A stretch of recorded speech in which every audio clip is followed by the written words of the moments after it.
አይ ቲንክ ሶስት ነገሮች ተነስተዋል። አንደኛው የኤርትራ ጉዳይ ነው፣ ሁለተኛው የወልቃይት ጉዳይ ነው፣ ሶስተኛው ትናንትና ነው ስብሰባ ሳይሆን ጥምረት ለመፍጠር አልተነሳም። ለምሳሌ ራሻ ዩክሬን ላይ ጥያቄዎች አሉት፣ የመሬት ጥያቄዎች ዶንባስ ኤሪያ የሚባለው ሉሃንስክ ዶኔስክ ማለት ነው። ሁለቱም ላይ ራሽያኖች ያለ አግባብ ወደ ዩክሬን ተጠቅመው የክራይሚያም ጉዳይ ተመሳሳይ ነው። ራሽያዎች ወደ ዩክሬን ለመግባት ገፊ ሪዝን ነበራቸው። ያ ገፊ ሪዝን ከህግ ጋር የተገናኘ ነገር ነው። ኢንክሉዲንግ የኔቶ እንቅስቃሴን አይተው ነው የገቡት። ግን እየጠበቁ የነበሩት ጉዳይ ነበር። የኔቶ ጉዳይ የዩክሬን ወደ ዩሮፒያን ዩኒየን ገብታ የኔቶ አካል ሆና ኔቶ ክሬምሊኑ የሆነ ርቀት ላይ መቀመጡን ነው የጠሉት። ዳስ ሆል ፖይንት። ግን ራሻዎች ያንን ቦታ መውሰድ ይፈልጉ ነበር። ከዚህ በፊት ከ2006 ጀምሮ የነፃ አውጪ እንቅስቃሴ ነበረ። ራሻዋንን ወደ ራሻ መሄድ እንፈልጋለን። ልክ አዘርባይጃን እና አርሜኒያ መካከል የአርሜኒያ ሰዎች ከአዘርባይጃን ወጥተው ወደ አርሜኒያ እንገባለን እንደሚሉት ማለት ነው። የሆነ አይነት ሊጋል ቤዝ አላቸው። ማዕቀቦች፣ ብዙ ነገሮች የቀሩባቸው ምክንያት ወደ ጦርነት ሲገቡ ያ ነው። እስካሁን ድረስ እንደመሳለ ነው። ባይዞ ኤሪትራያን ገብተህ አስመራ ብትገባ እንኳን አሰብን መውሰድ አትችልም። ቢኮዝ ኤሪትሪያ በዩናይትድ ኔሽን ሪኮግናይዝድ የሆነች ሀገር ናት። ዩ ኒድ ቱ ሃቭ ሰም ሌጋል ቤዝ መውሰድ የምትችለው በህግ ነው። በዚህ ልክ መታየት አለበት። እስካሁን ግን ያው ብልጽግና በአጋጣሚ ሆኖ በኢትዮጵያ ታሪክ ለመጀመሪያ ጊዜ ህወሓትን አይተነዋል። የመንግስቱ ኃይለማርያምን መንግስት አይተነዋል። የኃይለ ስላሴ አወዳደርም እነዚህ ከኃይለ ስላሴ መውረድ በኋላ የልጆች ጨዋታ መጫወቻ 4 ኪሎ ስፔሻሊ የሚኒሊክ ቤተመንግስት ልጆች ነው ሲዝናኑበት የነበረው። እንደ መንግስቱ ኃይለማርያም ካቢኔ እናውቃለን የነመለስን። በአሁኑ ግን ከእውቀት እጅግ ያነሰ ካቢኔ ያለው ፓርቲ ብልጽግና ነው። ብዙ አሰብን ማግኘት የሚያስችሉ አቬኖች አሉ፣ የህግ የምናምን አሉ፣ ብቻ ብዙ መጫወቻ ካርዶች አሉ። አንዱንም አላነሳም። አምሳይንግ እኔ አሁን ጥግ ሆነ ስትመለከተው ጥሩ መሀይሞች በብዛት ስላሉበት የሚያስቡት ምንድነው በጉልበት እንይዛለን። አስመራ I just don't get it። የአእምሮ ማነስ ነገር ያለባቸው ይመስለኛል። ሁለተኛ ምንድነው የምትፈልገው? ወደብ ነው መሬት ነው የምትፈልገው? ግልጽ አድርገህ መምጣት አለብህ። ወደብ ማለት ልክ ሲቪል አቪዬሽን ልክ እንደ ወደብ አስበው። የኤር የአውሮፕላን ወደብ ማለት ነው። ወደብ is a corporate company። ፖርት ማለት ኮርፖሬት ካምፓኒ ነው። እዚያን ካምፓኒ በሼር መግዛት ትችላለህ። የኮርፖሬቱ አካል መሆን ትችላለህ። ኢንክሉዲንግ ሙሉ ኮርፖሬቱ መግዛት። ያ ማለት ያ ቦታ ላይ ተጠቀማለህ ማለት ነው። አሰብን ወደቡን አሰብ ላይ ያለው ወደብ ኮርፖሬቱን መግዛት ነው የምትፈልገው ወይስ አሰብ የሚባለው መሬት ነው የምትፈልገው? ይሄን ነገር ግልጽ አድርጎ ማምጣት። ኢትዮጵያ ያለ ወደብ ኤሪትሪያ ችግር ያለባት አይመስለኝም። ኮርፖሬቱን የመሸጥ ቢኮዝ ሁሉ ምጽዋ አላት፣ አሰብ አላት። ኮርፖሬቱን ብትሸጥ 30% ለኢትዮጵያ ብትሰጥ ምንም ችግር የለባት። I don't think መንገድም እኮ የተሰራ ነበር። ማን ያቆሙ? በኢትዮጵያ ሳይደን እንዲቆሙ። ስለዚህ ጥያቄውን ግልጽ አድርጎ መምጣት ነው። መሬት እንፈልጋለን ከተባለ ከኤርትራ ሉዓላዊነት ጋር ነው። ያ የሚያመጣው የራሱ የዲፕሎማቲክ ኪሳራ ያመጣል፣ እስከ ማዕቀብ ሊደርስ ይችላል። ስለዚህ ብልጽግናዎች እንደው መሀይምነቱንም ትንሽ ቀነስ አድርጉትና ግልጽ ሆኖ እንደው ለመስማትም እንዲመች ከምናፈር በአደባባይ ነው እያፈርን ያለነው። ከኢትዮጵያ የሚሰነዘረው ፖለቲካ እንደ አንድ ኢትዮጵያዊ አፍራለሁ። ውርደትም ምንድን እንደሚፈልጉ አይታወቅም። ወደብ ነው ወይስ መሬት ነው የምትፈልጉት? ግልጽ ሆናችሁ ነው። ወደቡንስ ማግኘት የምትፈልጉት በግዢ ነው? ሼር ልትገዙ ነው ወይስ በጉልበት? የሰው ድርጅት አይቀመማል። ይፈሃብ ላይክ የሆነ ፍራንቻይዝ ማክዶናልድስ ቢኖረኝ በጉልበት ውጣ ብሎ የሚያስወጣኝ ሰው የለም። መሬት ከፈለግ ይሰናዘር ኢሹ፣ እሱ ሌላ ጉዳይ ነው። እንግዲህ የምትሄዱበትን ሄዱበት። ስለዚህ ግልጽ ሆናችሁ ነው እና ሳይንሳዊ መተንተን የሚችል ከዩናይትድ ኔሽን ህግ አንጻር ከምን ተንተን አድርጋችሁት ኑና ከዛን ከሪጅናል ከአፍሪካ ዩኒየን ቻርተር ስፔሻሊ አንቀጽ 2 ላይ የሀገራችነትን የጻፈችው ኢትዮጵያ ናት። ህጉ ባይዘው የአፍሪካ ዩኒየን ቻርተር የጻፈው በአማርኛ መጀመሪያው ማህይሞች ተረገመም ስለሆነ ይሄን አያውቁም። ያው አይተ እንዳላየ የሚባል ነገር የሌለበት ነው። ለራም የሚዋጅ ትንታኔ ያስፈልገናል ብዬ ነውና አኪላ እነዚህ ነገሮች የኢትዮጵያ መንግስት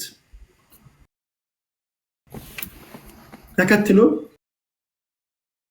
በር ከማምጣት የሚከለክለው ነገር ይችላል። እስቲ ምንድነው የሚከለክለው ነው? አዎ አንደኛው አሁን አንተ ያነሳው የሚሰራው ላነሳቸው ትልልቅ ሀገራት አሜሪካ ሰልፍ ሰፊሽንት ናት፣ ቻይና እንደዛ። ኢትዮጵያም በለው ኤሪትሪያ ስፔሻሊ ሞስት ኦፍ አፍሪካን ካንትሪስ ምንም አቅም የላቸውም። ይኸው የምትለው ነው ማለት ኢኮኖሚያን በእርዳታ ላይ የመሰረተች አብዛኛው መሳሪያዋ በእዳ ያለ ሊትራሊ በብድር የተገዛ መሳሪያ ነው። ስትተኩሰው ወለዱ ሁሉ ይጨምር ማለት ነው። ስለዚህ ማለት ነው ኢትስ ኖት ኢቨን አን አሴት አይደለም። ይዘኸው ስትተኩሰው ምን ይላል? ወለዱ እየጨመረ የሚመጣ ማለት ገብቷል። ምንም ቫልዩ የለውም። አድም ያደረገው ቫልዩ መሳሪያውን ስትይዘው ታስፈራራበታለህ። ሶ ቫልዩ አንኮ ኢትዮጵያ ይሄን ጉዳይ ላስፈጽም ስትል ዝም ብሎ ካልጋው ተነስቶ የሚያስፈጽም ጃኖት ዛትማች ቡፎን አይደሉም እኮ በነገር ላይ ፖለቲከኞች አንደርስታንድ። ግን አሁን አንተ ባልከው መልክ ህግ የሌለበት ዓለም አይደለም። ብዙ ሰው የሚሸወደው ይሄ ዩክሬንና ራሻ ላይ ጠንቅቀን አይተነው እንደ ራሻ ጠንካራ ሀገር የለም። ራሻ was going by the rules። መታስታውስ ከሆነ ወደ ኬቭ መግቢያ ጋር የነበረችበት ቦታ ላይ cessation of hostility ገባ ምግብ እንዲያረገ ዓለም ውስጥ እንድትነግድ የሚያረገ የባንክ ሲስተም ውስጥ እንድትቆይ የሚያረገ ህጎች መከተል አለ። ኦኬ እነዚህን ህጎች ማትከተል ከሆነ ኮንሲኩዌንስ አለ። ይሄ ማውራ ስለ ራሻ ነው። እኛ እያወራን ያለነው ሰብሳሃራን ካንትሪ የሆነችው ኢትዮጵያ ከዓለም 20 ሀገሮች መካከል አንዷ ስለሆነችው ኢትዮጵያ መብት ታለይ ብላ የምታደርገው ነገር የለም። ኮንሲኩዌንስ አለው። ቢኮዝ ኢንተረስት ግሩፖች አሉ። የኳታር ኢንተረስት አለ፣ የሳውዲ ኢንተረስት አለ፣ ብዙ ሀገራት ኢንተረስት አለ። እነሱ ሎቢ ያደርጋሉ፣ ገንዘብ አላቸው። ይዘህስ መቆየት ትችላለህ። ያ ሀገር ያንተ ካልሆነ ሰዎች እንዴት ነው ካንተ ጋር የሚነግዱት? እሱ ትክክለኛ ጥያቄ ነው። አሰብን ያስከው ነው ጥያቄው እንጂ አሰብን ያስከው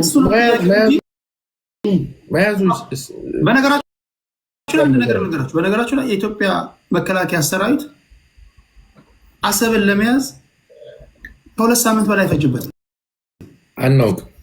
ኖ ጥያቄው ግን አሁን ያነሳው ነው። ይዞ መቆየት ይችላል። ያ ነው መመለስ ያለበት ጥያቄ። ሰውስ ካንተ ጋር መነገድ ይችላል።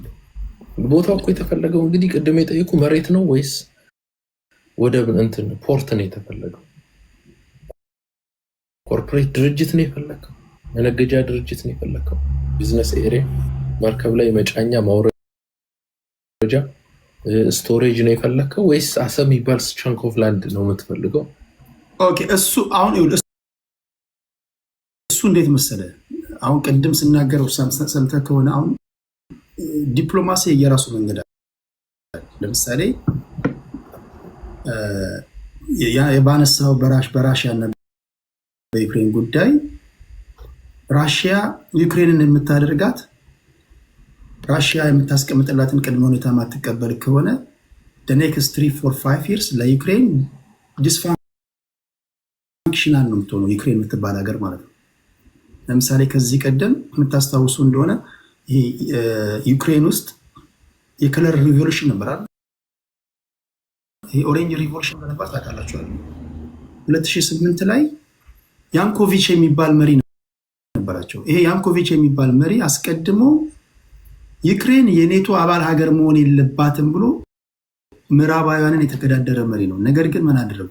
አንዳንድ የእኛ ሀገር ሰዎች የዩክሬን እና የጆርጂያ ህዝብ ያደረገውን የከለር እና የኦሬንጅ ሪቮሉሽን ማለት ይላል። የከለር እና የኦሬንጅ ሪቮሉሽን የተነሳው ዩክሬን ውስጥ ያንኮቪች ዩክሬን ያላት ከራሽያ ጋር ተስማምታ መኖር ብቻ ነው።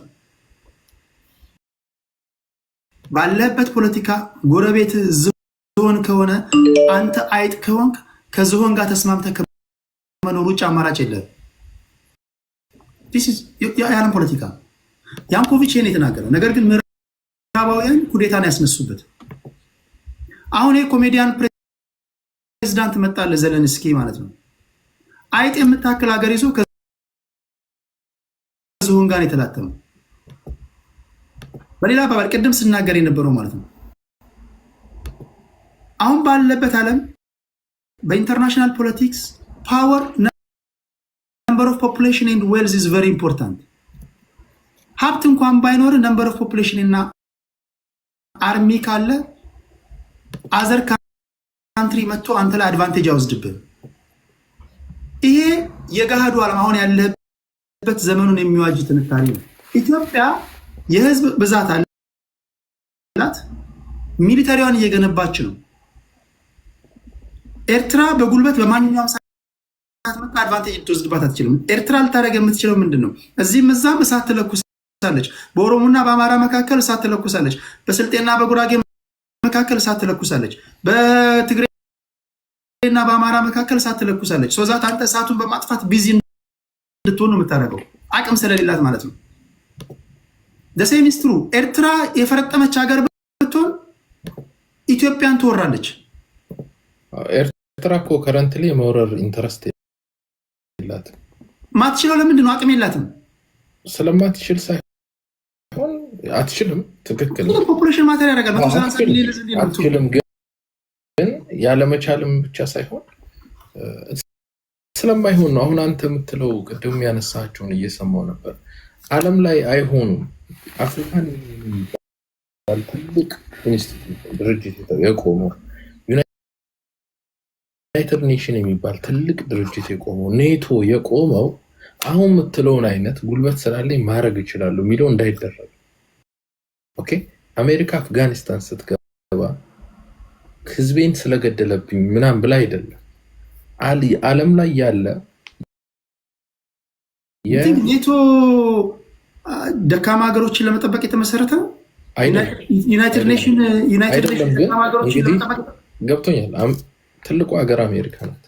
አሜሪካ አፍጋኒስታን ስትገባ ህግ አውጥታ ለዓለም ቴሮሪዝምን እንደምትጋፈጥ ተናግራ የዓለም ሀገራትን ፒቲሽን ሰብስባ እነ እንግሊዝን ከጎኗ አሰልፋ እነ ጀርመንን አገሯ ላይ ሴኔት ውስጥ አስወስና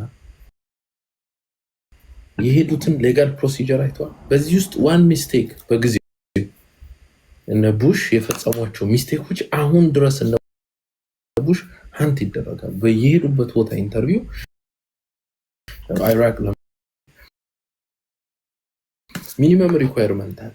እንደ አሜሪካ ላሉ ሀገራት ሚኒመም ሪኳየርመንት ካሟላ የምትፈልገው ማድረግ ትችላለህ። እንደ ኢትዮጵያ ላሉ ሀገራት ደግሞ ማክሲመም ሪኳየርመንት ብታሟላ እንኳን ማድረግ ማትችላቸው ነገር አለ። ባይዘው በጦርነቱ ላይ እንደመሳለ ምናምን ብለሃል። ከኤርትራ ጋር ተዋግተን እናውቃለን። ኤርትራ ደካማ በነበረችበት ሰዓት፣ ኢትዮጵያ እጅግ ጠንካራ በነበረችበት ሰዓት ተዋግተን እናውቃለን። ውጤቱን አንተም ታውቃለህ፣ እኔም አውቃለሁ። እግዚአብሔር ማላ ሰይጣን ያውቃል። እንደምታስበው ቀላል አይደለም። ጃፓን ትልቋን ቻይና አንበርክካ ታውቃለች።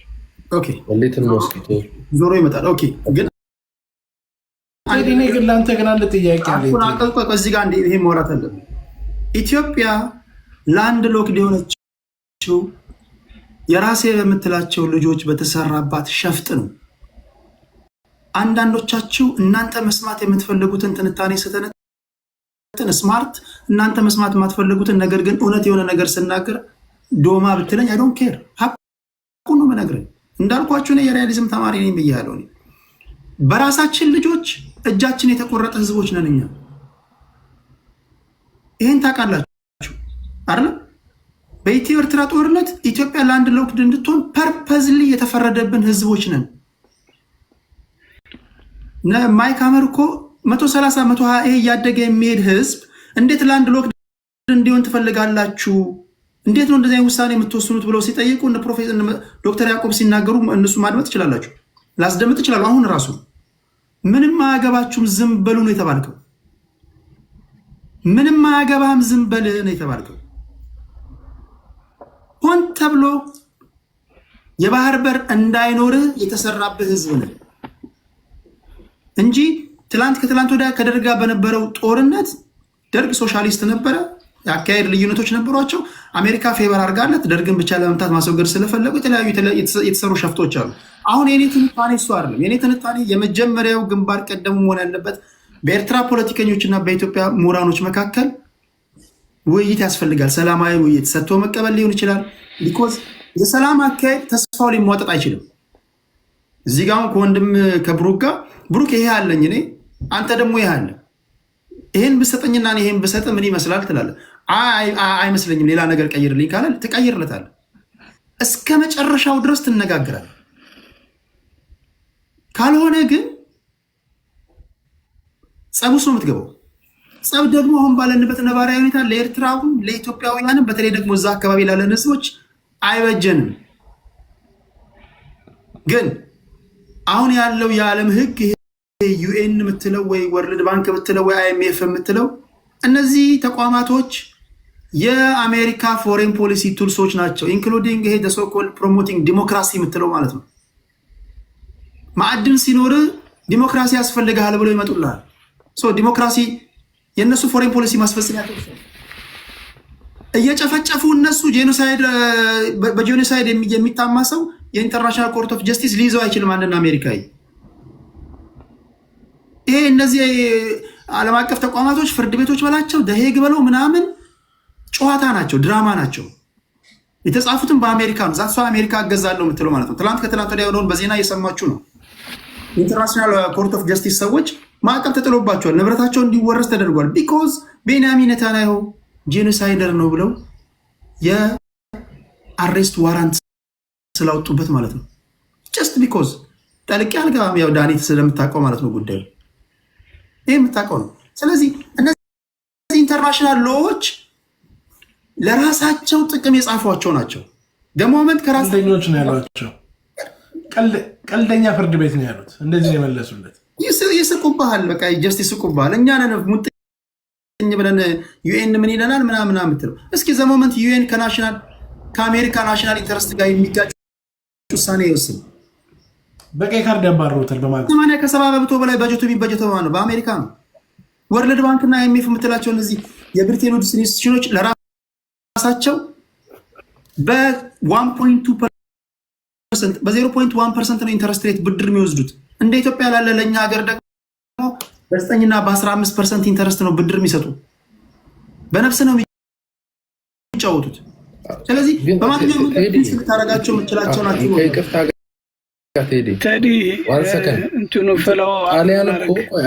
ኢትዮጵያን በመወረሯ ምክንያት አይ ቲንክ 5 ሚሊዮን ሊሬ አካባቢ ካሳ ከፍላለች በኢትዮ ጣሊያን ጦርነት። ዓለም ኢትዮጵያን ሰርቭ አድርጎ ያውቃል። ኦኬ አይ ቲንክ ኤሪትሪያም የሆነ አይነት ፓኒሽመንት ነበር። ዲሞክራቲክ ሪፐብሊክ ኦፍ ኮንጎ፣ ዩጋንዳ ጠንካራ ግን የውጭ ፖሊሲ ስለነበረ ነው ብላታም ነው አማራ ኪላ አንዴ አኪላ ራፓፕ አድርገውና ወደ እንትን እሺ በቃ ራፓፕ አድርገው ይኸውላችሁ ጋይስ ህጎቹ እንደውም እዚሁ ጋር ላንብባቸው። 4 ትሬስፓስ ሲደረግ የሰው ሶቨርኒቲን ስትነካ የዩናይትድ ኔሽን ቻርተር የ1945 አርቲክል 2 ሰብ አርቲክል 4 ላይ በጉልበት ትሬስፓስ ማድረግ አይቻልም ይላል። ኢንተርናሽናል ኮርት ኦፍ ጀስቲስ ጁስፕሩደንስም እንደዚሁ ያዛል። ሌላኛው ካሳ የከፈሉ ሀገሮች አሉ። ኮንሲኩዌንስ ኦኬ ዲሞክራቲክ ሪፐብሊክ ኦፍ ኮንጎ በ2005 ካሳ ከፍላለች። ኒካራጓ አሜሪካን ወራ ወደቦች አሏቸው ደሴቶች አሜሪካ ከፍላለች። ቀጣይ ኢኮኖሚክ ሳንክሽኖች ይደረጋሉ።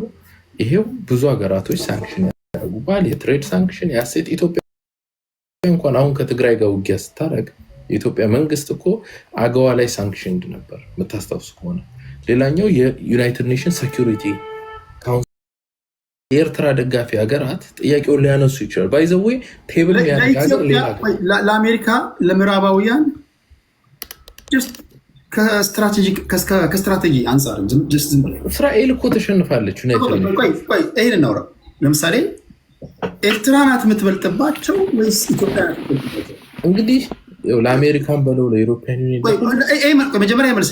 ለአሜሪካ ለምሳሌ ልጠቀምባት ብትል ኤርትራ ናት የምትበልጥባት ወይስ ኢትዮጵያ ናት የምትበልጥባት? ኢትዮጵያ ናት የምትበልጥባት።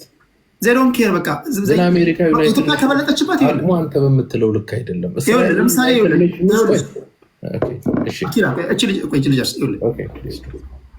አሜሪካ የምታየው ናሽናል ኢንተረስቷን ነው። ህጉ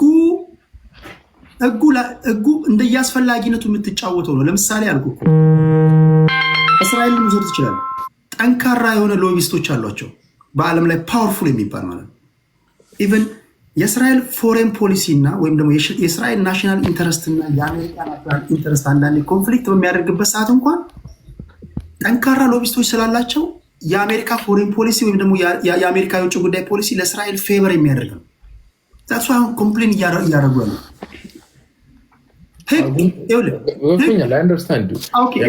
ለምንድነው በኢንተርናሽናል ፖለቲክስ ውስጥ ሎቢስቶች ትልቅ ቦታ አላቸው። ይሄንን እያንዳንዱ ፖለቲከኛ ማወቅ አለበት። ዩ ሹድ አንደርስታንድ ዚስ ቲንግ። ሎቢስቶች ተሶኮል ሎቢስቶች የሚባሉት ማለት የአሜሪካ ፎሬን ፖሊሲ ለአንተ ፌቨር እንዲሆን የሚያደርጉልህ ማለት ነው። እነዚህ ማወቅ አለበት። ኢትዮጵያ ኤርትራም እኮ ልትሆን ትችላለች። የኤርትራ መንግስት የኢትዮጵያን ያህል ጠንካራ ከሆነ ሎቢስቶች ሁሉም ሀገራት የየራሳቸው ሎቢስቶች አሏቸው።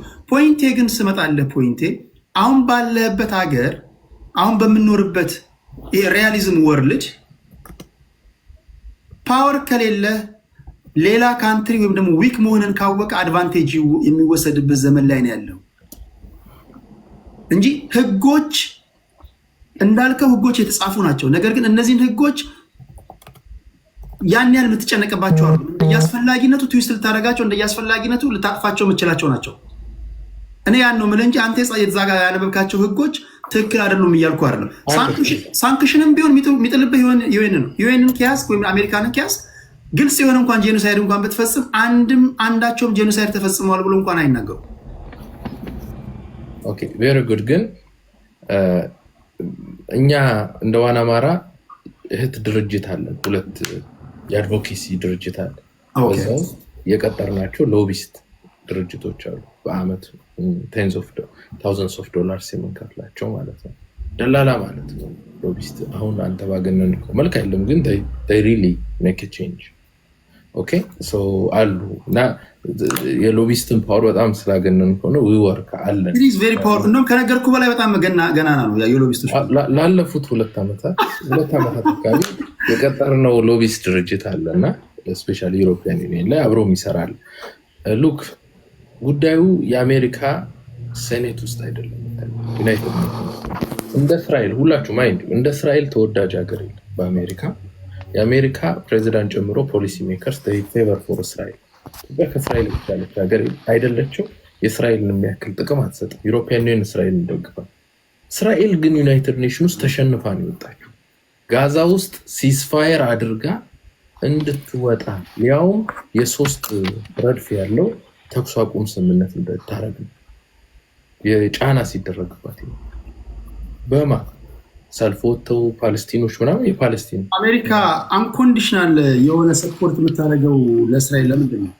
ሰዲቅ ግራጁዌሽን አለን ልወጣ ነው። አንዴ ሰጣለሁ። እችን ብቻ መለስልኝና ወደ ነው ይችላል። አሜሪካ እንዳልኩ አንዳንዴ የእስራኤል ናሽናል ኢንተረስት ወይም የእስራኤል ፎሬን ፖሊሲ ከአሜሪካ ጋር በግልጽ በሚላተምበት ሰዓት የአሜሪካ ፎሬን ፖሊሲ ለእስራኤል ፌቨር የሚያደርገው ለምንድን ነው? በሁለት ምክንያት። የአሜሪካ ስሪት ስለሆነች ራሷ አይደለም። አሜሪካ የእስራኤል ስሪት ስለሆነች ነው። ጥያቄ አይደለም። በሁለት መንገድ ነው። አንደኛው ብዙ ባለሀብቶች የአሜሪካ ፋይናንሻሎች አንዴዳን ኢንፍሉዌንስ ያደርጋሉ። ሁለተኛው ምክንያት ግን ሚድል ኢስት ላይ የተቀመጠች የአሜሪካ አምባሳደር ማለት ነው። ሚድል ኢስት ላይ ያሉ አገራት ጫና እንዳይፈጥሩ እዛ ጋር ያለው ነበር የምታስታውሱ ከሆነ። ሌላኛው የዩናይትድ ኔሽን ሴኩሪቲ ካውንስል አክሽን አለ። ይሄ ሞስት ዴፊኒትሊ ሀፕ የሚያደርግ ዩናይትድ ኔሽን ሴኩሪቲ ካውንስሉ መሰብሰቡ ማይቀር እሱ ነው። ህጎቹን እኮ ታነባቸዋል። ህጎቹ ትክክል ናቸው። ከህጎቹ ጋር አፌክት አድርጎ ነው ያውቃል አልኩ እኮ ህጉን እንዳንተ ዲፕሎማሲ እንዳንተ ብልጠት ትዊስት ልታደርገው ትችላለህ። አይቻልም። እዛ ሀገራት እኮ ዲፕሎማሲ ችት ያደርጋል። እኛ አሜሪካን እናሳምን፣ ቆይ አሜሪካን ኢሮፒያን እናሳምን። ዩናይትድ ኔሽንስ ስንል 192 ሀገራት ነው ያሉት። እዛ ውስጥ የኤርትራ ደጋፊ ሀገራት ጥያቄውን ሊያነሱ ይችላል። ባይዘዌ ቴብል ለአሜሪካ ለምዕራባውያን ከስትራቴጂ አንጻር እስራኤል እኮ ተሸንፋለች። ይህን እናውራ። ለምሳሌ ኤርትራ ናት የምትበልጥባቸው ወይስ ኢትዮጵያ ናት የምትበልጥባቸው? እንግዲህ ለአሜሪካን በለው ለኢሮፒያን ዩኒየን መጀመሪያ መልስ። ለአሜሪካ ለምሳሌ ልጠቀምባት ብትል ኤርትራ ናት የምትበልጥባት ወይስ ኢትዮጵያ ናት የምትበልጥባት? ኢትዮጵያ ናት የምትበልጥባት። ዜሮን ኬር በቃ አሜሪካ ኢትዮጵያ ከበለጠችባት አንተ በምትለው ልክ አይደለም። ለምሳሌ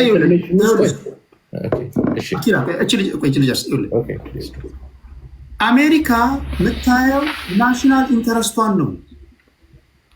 ህጉ እንደየአስፈላጊነቱ የምትጫወተው ነው። ለምሳሌ አልኩ እኮ እስራኤል መውሰድ ትችላል። ጠንካራ የሆነ ሎቢስቶች አሏቸው በዓለም ላይ ፓወርፉል የሚባል ማለት ነው። ኢቨን የእስራኤል ፎሬን ፖሊሲ እና ወይም ደግሞ የእስራኤል ናሽናል ኢንተረስት እና የአሜሪካ ናሽናል ኢንተረስት አንዳንዴ ኮንፍሊክት በሚያደርግበት ሰዓት እንኳን ጠንካራ ሎቢስቶች ስላላቸው የአሜሪካ ፎሬን ፖሊሲ ወይም ደግሞ የአሜሪካ የውጭ ጉዳይ ፖሊሲ ለእስራኤል ፌቨር የሚያደርግ ነው። ዛሱ አሁን ኮምፕሌን እያደረጉ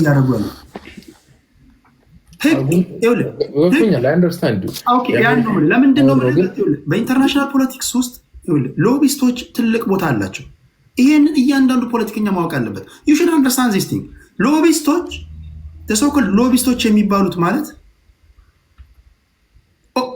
የአሜሪካ ፎሬን ፖሊሲ ለአንተ ፌቨር እንዲሆን የሚያደርጉልህ ማለት ነው። እነዚህ ማወቅ አለበት። ኢትዮጵያ ኤርትራም እኮ ልትሆን ትችላለች። የኤርትራ መንግስት የኢትዮጵያን ያጠንካራ ከሆነ ሎቢስቶች ሁሉም ሀገራት የየራሳቸው ሎቢስቶች አሏቸው። ፖይንቴ ግን ስመጣለህ ፖይንቴ አሁን ባለበት ሀገር አሁን በምንኖርበት ሪያሊዝም ወርልድ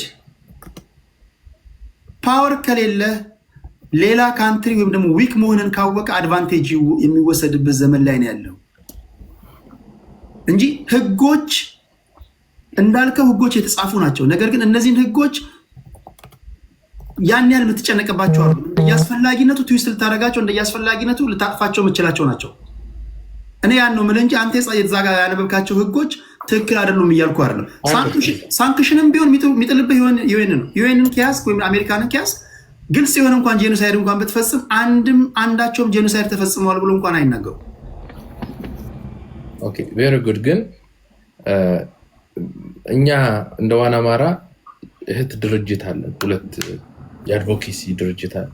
በዛው የቀጠርናቸው ሎቢስት ድርጅቶች አሉ። በአመት ቴንስ ኦፍ ታውዘንድስ ኦፍ ዶላርስ የምንከፍላቸው ማለት ነው።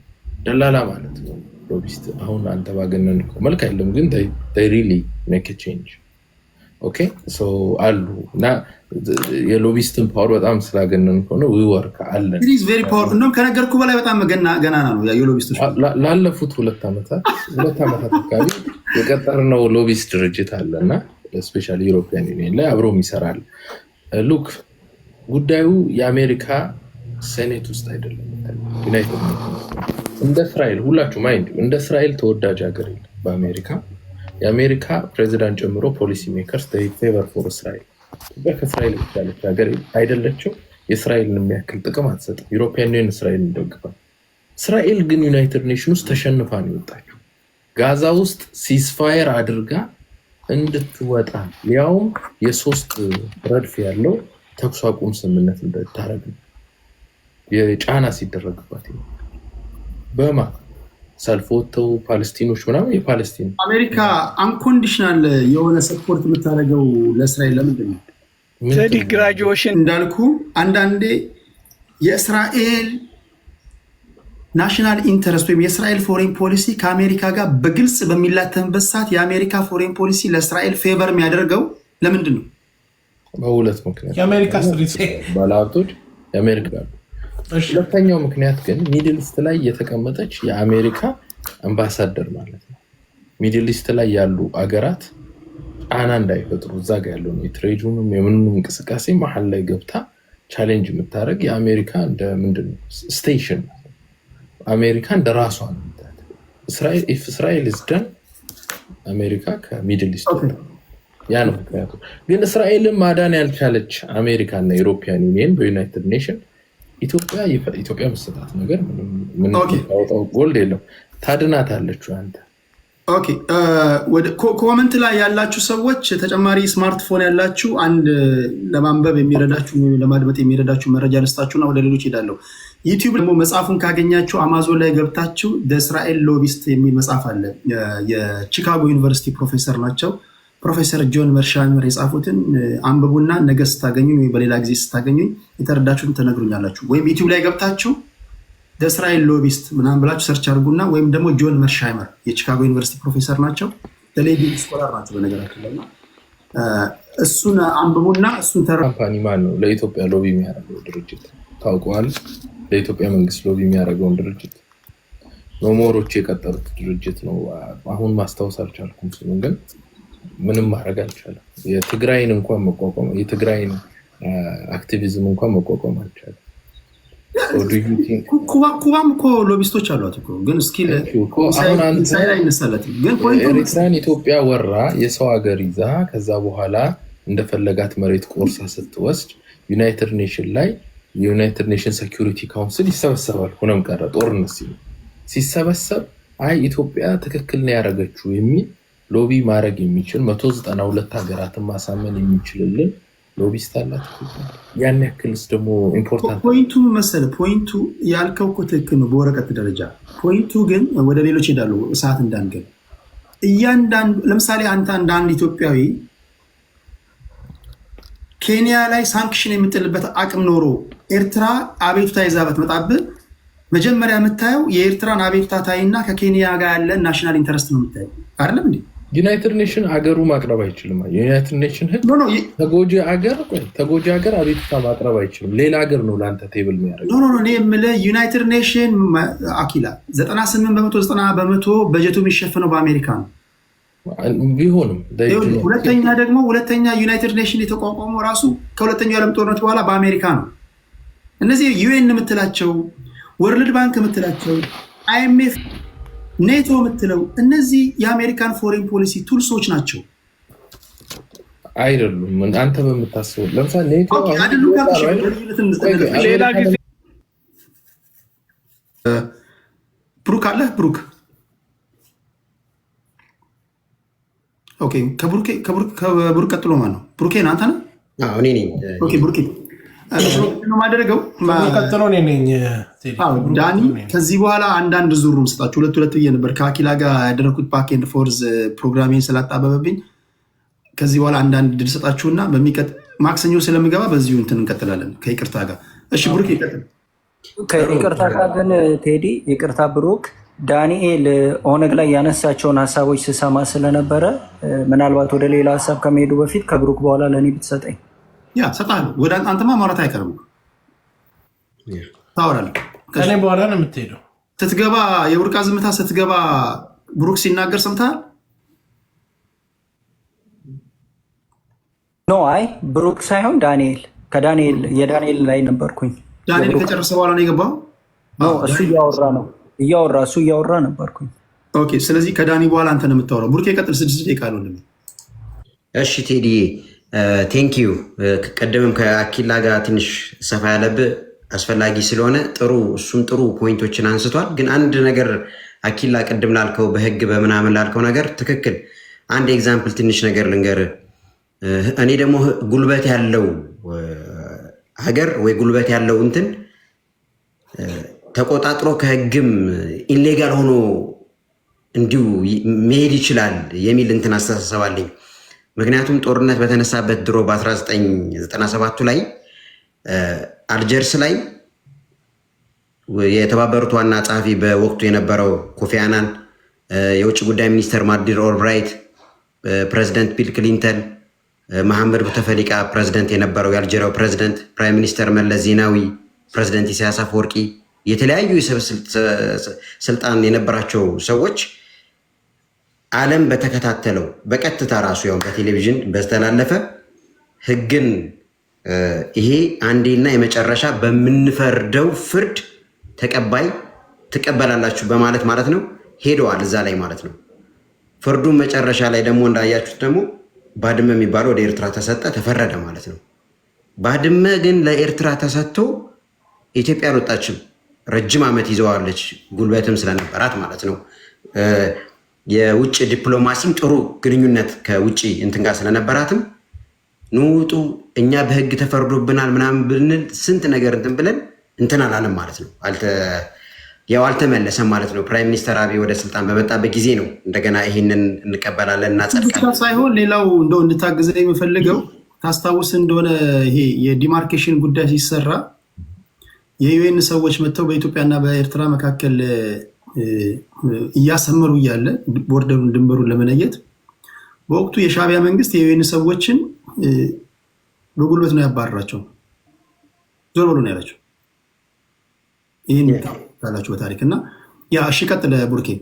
እና ከዛ አኳያ ጋር ይሄ ዲፕሎማሲው አሁን ሰሞኑ በቅርቡ ማለት ነው የአሜሪካ አምባሳደር አዲስ አበባ ላይ ያለው አሜሪካ ደግፈዋለች ይሄ ባህር በር እንትን ኢትዮጵያ ላነሳችው ጥያቄ ምናምን ብሎ መግለጫውን ወጥቶ ነበር። ፋና ላይ ከትላንት ወዲያ ነው ምናምን ያየሁት ማለት ነው።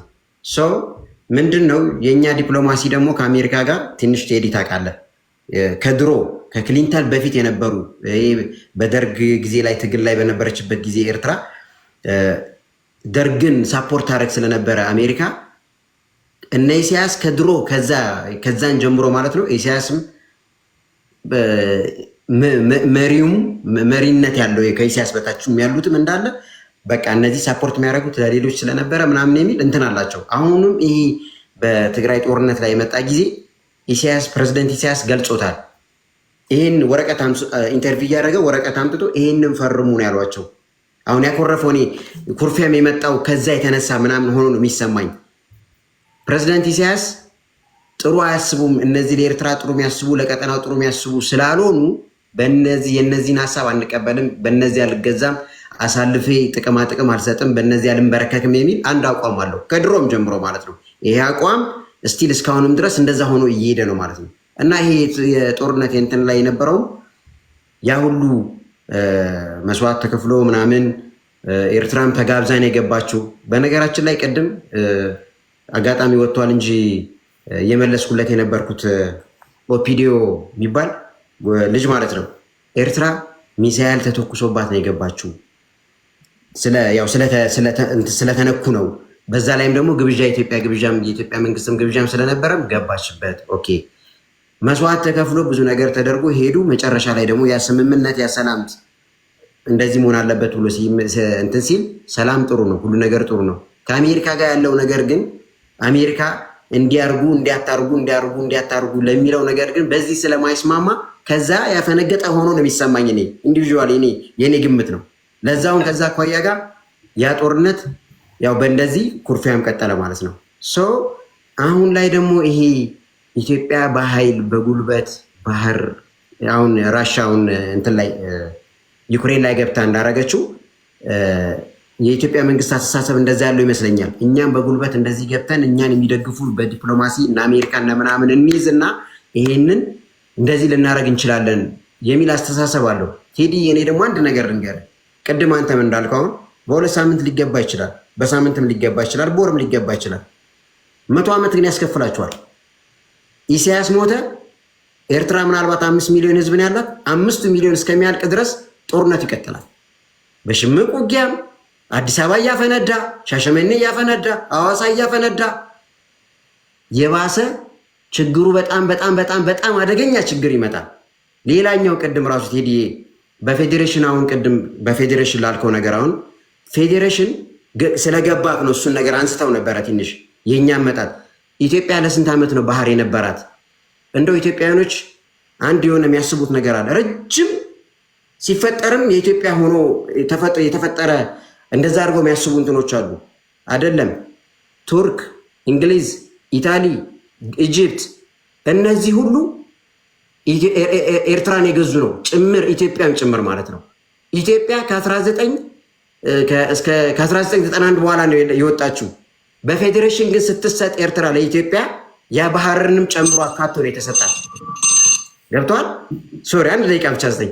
ያ ባህርም ለኢትዮጵያም ተደርጎ ነው የተሰጠው። ከዛ በፊት ግን ባህሩም የኢትዮጵያም አልነበረም። እነ እንግሊዝ ነበሩ እኮ እነ ቱርክ እኮ ነበሩ። እኛ በእነሱ ስር ሆነን ያን ባህር እነሱ ይጠቀሙት ነበረ። በፌዴሬሽን በነበርንበት ጊዜ ግን አዎ ኢትዮጵያ የራሷ ባህር ነበራት። ቢኮዝ እኛ በፌዴሬሽን ለኢትዮጵያ ስለተሰጠን ማለት ነው። ፌዴሬሽኑን ደግሞ አልተቀበለውም የኤርትራ ህዝብ። ምክንያቱም ቴዲ ታውቃለህ፣ ባለፈው ስታነሳም ሰምቻለሁ። ብዙውን ነገር ስላፈረሱ መሪው የኢትዮጵያ መሪው በጊዜው የነበሩት ማለት ነው ብዙውን ነገር ስላበላሹ ስላፈረሱ የኤርትራ ህዝብ አልተቀበለም። በ1961 ደግሞ ወደ ትግል ወጣ። ትግል ወጥቶ 30 ዓመት ታግሎ መንግስቱን አንስቶ ነው እንደገና እንትን ያለው እና አሁን በፌዴሬሽን አንድ ደቂቃ በፌዴሬሽን ቴዲዬ እንደገና አሁን ለመመለስ ህዝቡ ይፈልጋል ብትለኝ መቅናት አለብህ እኮ መጀመሪያ። አሁን በኢትዮጵያ እኔ መቀናው ነገር አለ። ኤግዛምፕል ጥሩነሽ ዲባባ አንደኛ ስትወጣ ቀናለሁ፣ ደስ ይለኛል። ኃይሌ ገብረስላሴ አንደኛ ሲወጣ ደስ ይለኛል። ለምን? በቃ ጎረቤት ነኝ፣ ደስ ይለኛል። እኛንም አፍሪካን ስለሚወክሉ ብዬ አስባለሁ። በሌላው ነገር ትቀናለህ ካልከኝ በኢትዮጵያ አየር መንገድ ቀናለሁ። ለምን? በአፍሪካ በጣም ትልቅ የሆነ አየር መንገድ ስለሆነ ማለት ነው። በሌላ ነገር ግን ይሄ በዘር በምናምን ትቀናለህ ካልከኝ በፍጹም እሱ ኤርትራ ውስጥ እንዲገባ አልፈልግም። መጀመሪያ የሚያስቀና ነገር ካላት እንኳን የሆነ ነገር እንትን ትላለና ወደዛ የኤርትራ ህዝብ አይፈልግም። ንገርልኝ፣ እንደዚህ አስረግጠ ነገር ለዚህ ብሔርተኛውላ ትክክለኛ ነገር ነው የምታወራው። እንደውም ለአንተ 15 ደቂቃ ነው መስጠት ያለብኝ። ቁም ነገር ያለው ነገር የተናገረው ነገር ትክክል ነው። እኔ ማምንበት እኔ እንግዲህ የኔ ንባብ የኔ ትላልቅ ሰዎች ሲናገሩ የኔ የደረስኩበት እንትን ምንድን ነው ኤርትራውያን ከኢትዮጵያ ጋር በፌዴሬሽን በነበሩበት ሰዓት ወር ሃፒ ነበሩ፣ ደስተኞች ነበሩ። ቅራኔ ውስጥ የገቡት በጉልበት ስታፈርሳቸው ነው። በጉልበት ማፍረስ ብቻ አይደለም፣ ትግረኛና አረብኛ ቋንቋ ይጠቀሙበት የነበረው እንዲዞልቭ አድርገህ አማርኛ የሀገሪቱ ወይም የአካባቢ የስራ ቋንቋ ይሄ ነው ብለህ ስትናገር ቁጣ ውስጥ የገቡትና ጫካም የገቡት በዚህ ነው እንጂ ደስተኞች ነበሩ። ኢቨን እንደውም ሄደው የቆዩ እንትኖችን ብታገላብጡ የዛን ጊዜ ጸሐፌ ትእዛዝ አክሊሉ ሀብተወልድ በጣም ከብዙ ልፋት በኋላ አሳምነው መከራ በልተው ነው ኤርትራን ወደ ፌዴሬሽንነት ያመጡት። አፄ ኃይለሥላሴ ናቸው ዲዞልቭ ያደረጉት። ኤርትራ ከኢትዮጵያ ጋር ፌዴሬሽን ሆና በተዋሃደችበት ጊዜ ሰላማዊ ሰልፍ ደስተኛ ሆኖ በወቅቱ የነበሩ የኤርትራ ተወላጆች ሰላማዊ ሰልፍ ሆነው ሲወጡ ነበር። አካባቢውን አጥለቅልቀውት ነበር። ሻዕቢያ የተመሰረተው ይህን ዲዞልቭ የተደረገ ሳ ነው በጉልበት። ከተሳሳትኩኝ ይታረማሉ። አሁን ይሄ ቻንስ አለ ወይ? እንግዲህ እናንተ ያላችሁበት የብሔር ፖለቲካ ይሰቀጥጠኛል፣ ያሳፍረኛል እንጂ የሚያስቀናኝ ነገር የለም ነው ያለው ወንድማችን። አንዳንድ ብሔርተኞች ደግሞ እኛን ምሰል እያላችሁ ነው። እሱ ደግሞ እያለ ያለው እናንተ ያላችሁበት ሁኔታ ነው የምንጠየፈው ነው። አትሌቶቻችሁ ያስቀኑኝ ይሆናል፣ ኢትዮጵያ አየር መንገድ ቀና ይሆናል። የብሔር ፖለቲካችሁ እግዚአብሔርን በእኔ ያደርስብኝ፣ በጣም ነው የምጠየፋችሁ እያለ ነው። በደንብ እየሰማ ብሔርተኛ ለማለት ያ ነው። ቴንክ ዩ ቡርኬ። ወደ ዳኒ ልምጣ። ዳኒያችን 6 ደቂቃ አለ። እሺ ቴንክ ዩ ቴዲ ወንድሜ። እኔ ቅድም ወንድማችን ወንድም እንበለው ኢትዮጵያዊ ነው እሱ ኦፒዲዮ የተናገረው ነገር እኔ እውነት ለመናገር ኢትዮጵያንና ኤርትራን ምን ታዘባችሁ? በኦፒዲዮ ጭንቅላት ያለው መንግስት ነው የምትረዱት። አሁን በኢትዮጵያ መንግስት ውስጥ ያለው ጭንቅላት የቀድሞ የነበረው የኦፒዲዮ ጭንቅላት ነው። ይሄ ነው ኢትዮጵያን እየመራ ያለው ይሄ ጭንቅላት ነው። አሁን በኢትዮጵያ በመንግስት መዋቅር ውስጥ በየመንግስት መስሪያ ቤቱ የኢትዮጵያን ህዝብ ወክሎ የሚያስተናግደን እንግዲህ ይሄ ኦፒዲዮ ነው። ቅድም የገባው ራሱ ጠቅላይ ሚኒስትሩ በፓርላማ ላይ የኦፒዲዮ ሊቀመንበር መጥቶ ቲፒኤልኤፍ ትንኮሳ ሲተኩስባቸው ራሳቸውን ለመከላከል ገቡ ያለውን መጥተው ደፈሩ ይላል። ኦኬ እነሱ ሲደፍሩ ታዲያ የኢትዮጵያ መከላከያ እግር ይዞ ነበር ማለት ነው ሲያስደፍር የነበረው። ከዚህ በለጠ እኮ በራሱ ድንቁርና ፖለቲካ ይሰራል። ሻዕቢያ ሲደፍር የኢትዮጵያ መከላከያ ትግራይ ሴቶቹን እግር ይዞ ነበር ማለት ነው። ለምን? የእሱ ሊቀመንበር ጃስቲፊኬሽን ሰጥቷል እንደመግባታቸው። ስለዚህ አሁን እኛ ደግሞ የምንለው ደግሞ ጠቅላይ ሚኒስትሩ ወይ ደግሞ የኦፒዲዮ ሊቀመንበር ህዋ ስትነኩስ ሚሳኤል ስትወረውር ትክክል ብሎ ከተናገረ ነገ ኦፒዲዮ ደግሞ ሲተኩስ ደግሞ የሻዕቢያ መንግስት ወይ ደግሞ ኤርትራኖች ደግሞ ሲገቡ ደግሞ ትክክል የሚለውን ነገር መቀበል አለበት አብይ። ምክንያቱም ህወሓት ስተኩስ ትክክል ከሆነ የኤርትራ መንግስት ለራሱ ለመከላከል ገባ፣ መራሹ ደግሞ ኦፒዲዮ ደግሞ ተስፋፊው ደግሞ የአረቦችን የኢራንን ጉዳይ ለማስፈጸም የቀይ ባህር ጉዳይ የእሱ ጉዳይ አይደለም። የተሸካሚዎቹ ከስተጀርባ ያሉት እንደ ትሮይ ፎርስ የሚመሩት የሀገራቶች ፍላጎት ነው። ስለዚህ የአብይ አህመድ መንግስት ኦፒዲዮ የሆኑ ጥይት ሲተኩስ ወደ አስመራ ወይ ደግሞ ወደ አሰብ ዘን ምላሹን በዛ ልክ መጠበቅ አለበት እንላለና ያው በጣም ብዙ ፉከራ ስለነበረ ለዛም ከመከላከያ ሚኒስትሯ ምን ውስጥ ገብታ ነበረ። በጣም ያስቀኝ እኮ መከላከያ ሚኒስትር የኢትዮጵያ የውጭ ጉዳይ ሚኒስትሩ አይናበቡም። ውጭ ጉዳይ ሚኒስትሩ መጥቶ በፓርላማ እኛ ኤርትራ ላይ ትንኮሳ አልፈጸምንም ይላል። መከላከያ ሚኒስትሩ ኤርትራ የምትባል ሀገር የለም ብላ እውቅና ነስታለች። እንግዲህ ኤርትራ የምትባል ሀገር የለም ካላችሁ ምን አስጠበቃችሁ? ሂዱ ሞክሩት። ጂፒኤሱ ከጠፋባችሁ እኛ ጂፒኤስ እንልክላችኋለን ከእስራኤል። ምናልባት የአሰብና የአስመራ መንገድ ከጠፋባችሁ በጂፒኤስ እንተባበራለን። ልብ ካለ ገባና ጥይት ተኩስ። ግን ስተኩስ ግን ሜክ ሹር ይሄ ከደብረ ሲና የሚመለስ ኃይል የለም። ልክ እንደ ህወሓት ደብረ ሲና ደርሶ የሚመለስ ሳይሆን 4 ኪሎ ገብቶ በሻሻ የሚያስቀምጥ ስርዓት ነው የሚመጣባናት ላይ። ስለዚህ አንዳንድ ጊዜ አገሪቷ በዳ ተወጥራ የፋኖ ኃይሎች በደንብ በነፃነት ቀጠና የሚንቀሳቀሱበት ቦታ ተፈጥሮ የህወሓት ኃይሎች የሚንቀሳቀሱበት ነፃ ቀጠና መጥቶ ኦነግ አንድ ወለጋ ውስጥ በነፃነት የሚንቀሳቀስበት ቀጠና ዴፋክቶ ራሱን ሰርቶ ከዳውንታውን መንግስት አዲስ አበባን ብቻ የሚቆጣጠር መንግስት ኢትዮጵያ ውስጥ ተፈጥሮ አማራ ክልልና ትግራይ ክልልን በቅጡ መያዝ ያቃተው መንግስት አሰብ ይሄዳሉ ብሎ በኦፒዲዮ በአብይ አህመድ ፕሮፋይል አድርገው ሲመጣ አሁን እዚህ መጥቶ የተናገሩ አብይ አህመድ በለው። በቃ ይሄ ነው ኦፒዲዮ ጭንቅላት። ለዚህ ነው ጠባብ ናቸው፣ ማሰብ አይችሉም። ምን ነው ለዚህ ነው የራሱን ሀገር በሰላምና በደህንነት ማስጠበቅ ያልቻለ ስለሆነ ቀይሮ ስድብ ስለሆነ በጅምላ መሳደብ ነው የሚሆነው። አስተካክለው። ምንድነው ስድቡ? ለምሳሌ ንገሬ፣ ስድቡ ምንድነው?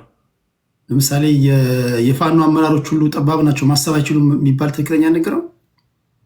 እንዴት በትክክል ማያስብ መንግስት ከሆነ አያስብም እንላለን። ስድብ ነው እንዴ እሱ? በጅምላ ፍርጃ ይሆናል። አስተካክለውን ያልኩ ጅምላ ፍርጃ እኔ እኮ ህዝብን እኮ አይደለም። አዎ ያለው ኦፒዲዮ መራሹ በትክክል ማሰብ አይችሉም እንዴ? ማሰብ ቢችሉማ ይሄ ሁሉ ጦርነት ባልመጣ፣ ማሰብ ቢችሉማ ይሄ ሁሉ ቀውስ ባልደረሰ። የሚያስብ ጭንቅላት እኮ ስላሌለ እኮ ነው። አንድ ጥሩ ምሳሌ ልስጥ። ኤርትራ ለ30 ዓመት ማዕቀብ አላት። ኤርትራ ድሃ ናት። ኤርትራ ወደኋላ ቀርታለች። 30 ዓመት ሙሉ ለምን ወደኋላ የቀረችው? 30 ዓመት ሙሉ በማዕቀብ እየተናደች ስለሆነ። ኢትዮጵያ 30 ዓመት ሙሉ ማዕቀብ ስላለን ነው ድህነት ውስጥ ያለ ነው። ደነዝና ደንቆሮ መሀይሞች መሪዎች ስለሚመጡ ነው በኢትዮጵያ ወደኋላ የቀረችው። በነገራችሁ ላይ እኔ አንድ ነገር ልንገራችሁ። አትሳደቡ ምላችሁ ቀጥሎ የሚወርድባችሁን ስድብ የምትቋቋሙት የማትችሉት እንደማይሆን ስለማውቀው ነው። ስለዚህ ለራስህ ስትል ለክተህ ስፈር። ተመጣጣኙን ቆይ እኔ ምን ስማ የቤቱ ህግ እንዲህ ነው ካልኩ ደነዝ፣ ጠንቆሮ፣ ማሰብ የማይችሉ የሚሉ ንግሮችን አውጣቸው ከቃላቶች ነው እያልኩ ያለው። ትክክለኛ ንግር አለ በአንድ ሰው እሺ። አሁን አንተ ቴዲ ትክክለኛ ሰው ሽማግሌ እያለ የኤርትራውን ፕሬዝዳንት ሲሳደብ ለምን ትፈቅድለታለህ? ሽማግሌ እኮ ስድብ አይደለም። ሽማግሌ ማለት ሽማግሌ ስንት ስድብ እያዘነበው ፒዲያው ምን አባቶቻችን ሽማግሌ ቤት አለ። ታዲያ አንከራከር። አሁን እኔ ሆስት ነኝ አቁም ካልኩ እሺ ነው ማለት ያለ። በቃ ሌላ ነገር አይቆጥርብህም። የምታጣው ነገር የለም። እሺ በልና አለፍ። እሱን እኮ እሺ የምጠይቅ ጥያቄ አለ። በትክክል የሚያስብ መንግስት የለ ማለት ምንድን ነው የሚጎረብጠው? ስድቡ ምንድን ነው? ደነዝ፣ ደንቆሮ የሚል ንግግር አትጠቀም ፖለቲካ ውስጥ። እሺ ያከብርልሃለሁ። ለምሳሌ ቀጥሎ የስድብ እርምጃ ወርዱባል። ትቋቋመዋለህ? መኔ ወይስ ቴዲዬ ስድብ እኮ አይለጠፍብኝም እኮ ቤቱ ቢያንስ የስድብ መድረክ እንዲሆን ስላልፈለግኩኝ ነው። አሁን እንደ ሆስት ቤቱ የስድብ መድረክ እንዲሆን አልፈልግም። ይሄ እግባባለሁ። ግን እኔ ላይ ግን ቢሰደብልኝ ቴዲዬ ስድብ አይለጠፍብኝም። ቤቱ ግን ወደ ስድብ እንዲቀየር አልፈልግም። አይ ሪስፔክት ዛት። ችግር የለም። ለዛ እስማማለሁ። ወደ ሀሳቤ ስገባ ምንድን ነው እኔ በጣም የሚገርመኝ ኤርትራኖቹ ድሃ ናቸው፣ አቅም የላቸውም፣ ወዘተ ልትቋቋሙ አልችሉም። ኦፍኮርስ 30 ዓመት በማዕቀብ ስር ነበሩ። እኛ ግን 30 ዓመት ማዕቀብ አልነበረ። ግን ትክክለኛ መሪ ሳልነበረ ኢትዮጵያ ላይ በድህነት ውስጥ ዋዘቅ ውስጥ ያለን። አሁን እኛ ከራሳችን ድህነት ሳንወጣ ከራሳችን የቤት ስራችን ሳንሰራ አገራችን ውስጥ ያለውን የውስጥ ችግር ሳንፈታ የሀገር ውስጥ የውስጥ ያው ደቂቃ ሰጠኛል የሀገራችን ውስጥ ናሽናል ትራስት ቢልድ ሳናረግ ዘልዬ ወደ አሰብ ሄዳለሁ ወደ ኤርትራ ሄዳለሁ። መቼ ናሽናል ኢንተረስታችን መቼ ናሽናል ትራስት ቢልድ አረግ ሀገሩ ላይ ትግራይ ክልል በቅጡ መግባት ሳትችል አማራ ክልል በቅጡ መግባት የማይችል መንግስት ተቀምጦ አሰብ ሄዳለሁ ስትል በአየርነት በፓራሹት ነው የምትወርደው። የትኛው የፋኖ ኃይል ያሳልፋል? የትኛው የቲፒኤልኤፍ ኃይል ያሳልፋል? በዚህ ሰዓት ኦኬ ተዋጋ ከኤርትራ መንግስት ጋር እኛ ኦኬ ጦርነት ከገባችሁ የቤት ስራ ነው የምታቀል ለአማራ ፋኖ የቤት ስራ ነው የሚቀንስልን። ለምን የሚመጣብን መንግስት ድሮን ያለው ልክ እንዳንተ ታንክ ያለው ስናይፐር ያለው ረጅም ሚሳይል ተወርዋሪ ያለው ነው እንጂ ከመከላከያ ማነው የኢትዮጵያ ጠቅላይ ኤታማዦር ሹም አቶ ብርሃኑ ጁላ የሚሰጡን አቶ ብርሃኑ ጁላ አስታጥቄ ነው የምንላቸው ስማቸውን ቀይረው እንላቸው። ለምን እያስታጠቁ ነው ያሉት በሚገባ ሁኔታ። እንደዚህ አይነት ሰራዊት አይደለም የሚገጥምህ። በጣም በዘመነ መሳሪያ ከራሽያና ከቻይና የሸመተ መንግስት ነው። በሚገባ ቋንቋ ያስተናግዳል። ኦኬ ስለዚህ ያስተቀልለው ጎረቤት ሀገር ትንሽ ሀገር ነው። ይኸውልህ ሲጀምር ቴዲ ጥሩ ስትናገር ነበር ባለፈው ሳምንት። በህዝብ ቁጥር አይለካም ቴዲ።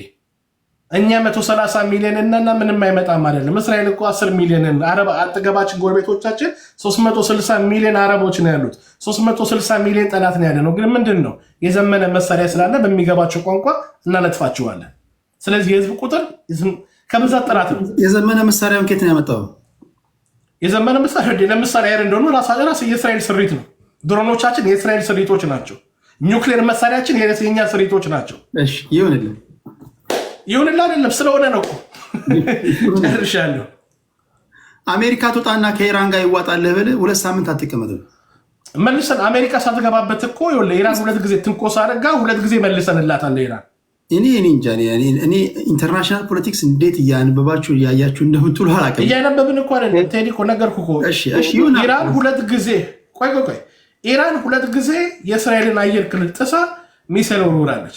ለሰጠችበት 2 ጊዜ አጠፋ ምላሽ ሰጥቷታል። አሜሪካኖች አልገቡ። እሺ ሌላው ልንገርህ፣ ሌላ ላስረግጥ። ሌላው እንደው ትንኮሳውን ተው ቴዲ አንድ ሰከንድ ስለጨመርክ እንደው ጥሩ አስታውስ። አንተ እኮ ቴዲ ጥሩ የምታስታውሰኝ ሰው እኮ ነህ። ዞሮ ይመጣል። ቆይ ዞሮ ሲመጣ የመጨረሻው ነው ቴዲ። አንድ ሰከንድ ናት። እሺ እንደው ጥሩ አስታውስ ቴዲ። ሁሌ ስለምታስታውስ እንደው አከብራለሁ። እኛ ለምሳሌ ኢራን ቴሄራን ውስጥ የቴሄራን ዋና ከተማ መቀመጫ ዋና የሐማሱን መሪ ነው ያሲንን ማለት ነው። አፍንጫቸው ስር በተቀመጠበት አልጋ ላይ ቦምብ ተጠርሞ የተበላው ማለት ነው። ውሻውን የጌታው ፊት ነው የተበላው። ስለዚህ ምንድን ነው ዋት ኢዝ ኢራን? እሺ አሮጌ ፖይንት ነው። ታዲያ እንደዛ በዚህ ደረጃ ከሆንክ ቤንያሚን ኔታንያሁ በሳምንት 3 ጊዜ የተመለሰ አሜሪካንን ተዋጊልኝ ለምን ይላታል? እሱ እንደምን ችግር አለ እንዴ? ገንዘብ ካለ ይዋገሉ። አብይ አህመድ እኮ አለ እኮ ለአሜሪካ ኢትዮጵያ ውስጥ እኮ አለ። ለአንተ ብላለን ነገሩ ነው የምላቸው። የፒግ ኢፌክት አለና ዞሮ ይመጣል። ችግር የለውም እንትን እንዳይሆን ሪያሊቲውን ካላወራን እኔ ከቅድም ጀምሮ ስናገር የነበረውን አሁን ያለንበት ይሄ ናሽናሊዝም አይደለም፣ ሊበራሊዝም አይደለም። አሁን ሪያሊዝም ዶሚኔት እያደረገ ያለበት ዓለም ላይ ያለ ነው። ሪያሊቲውን ማወቅ አለብን። ካልሆነ ዝም ብለህ ፋንታሲ ውስጥ ነው የምንገባው። አሁን the world we are in ያለንበትን ዘመኑን የሚዋጅ ነገር ላይ ካልተጋፈጥን አይሆንም እንጂ በተረፈ እንትን ማለት እንትን አለኝ እንዲህ ምናምን ሲል ግን ዓለም ላይ ያለው ፖለቲካ ያን ነው። አንተ የምትሉት ወይ እኛ የምንለውን ነው ወይ ነው ጥያቄው። እስራኤል ያለ አሜሪካ እገዛ ሰርቫይቭ ማለት ትችላለች? ኢንፋክት አይዲኤፍ ረጅም ጦርነት ራሱን ለመዋጋት የተፈጠረ ወታደር አይደለም አይዲኤፍ ማለት ነው። ያው 2 ዓመት እንግዲህ ከ4 ሀገሮች ጋር እየተዋጋን ነው እንግዲህ። እሺ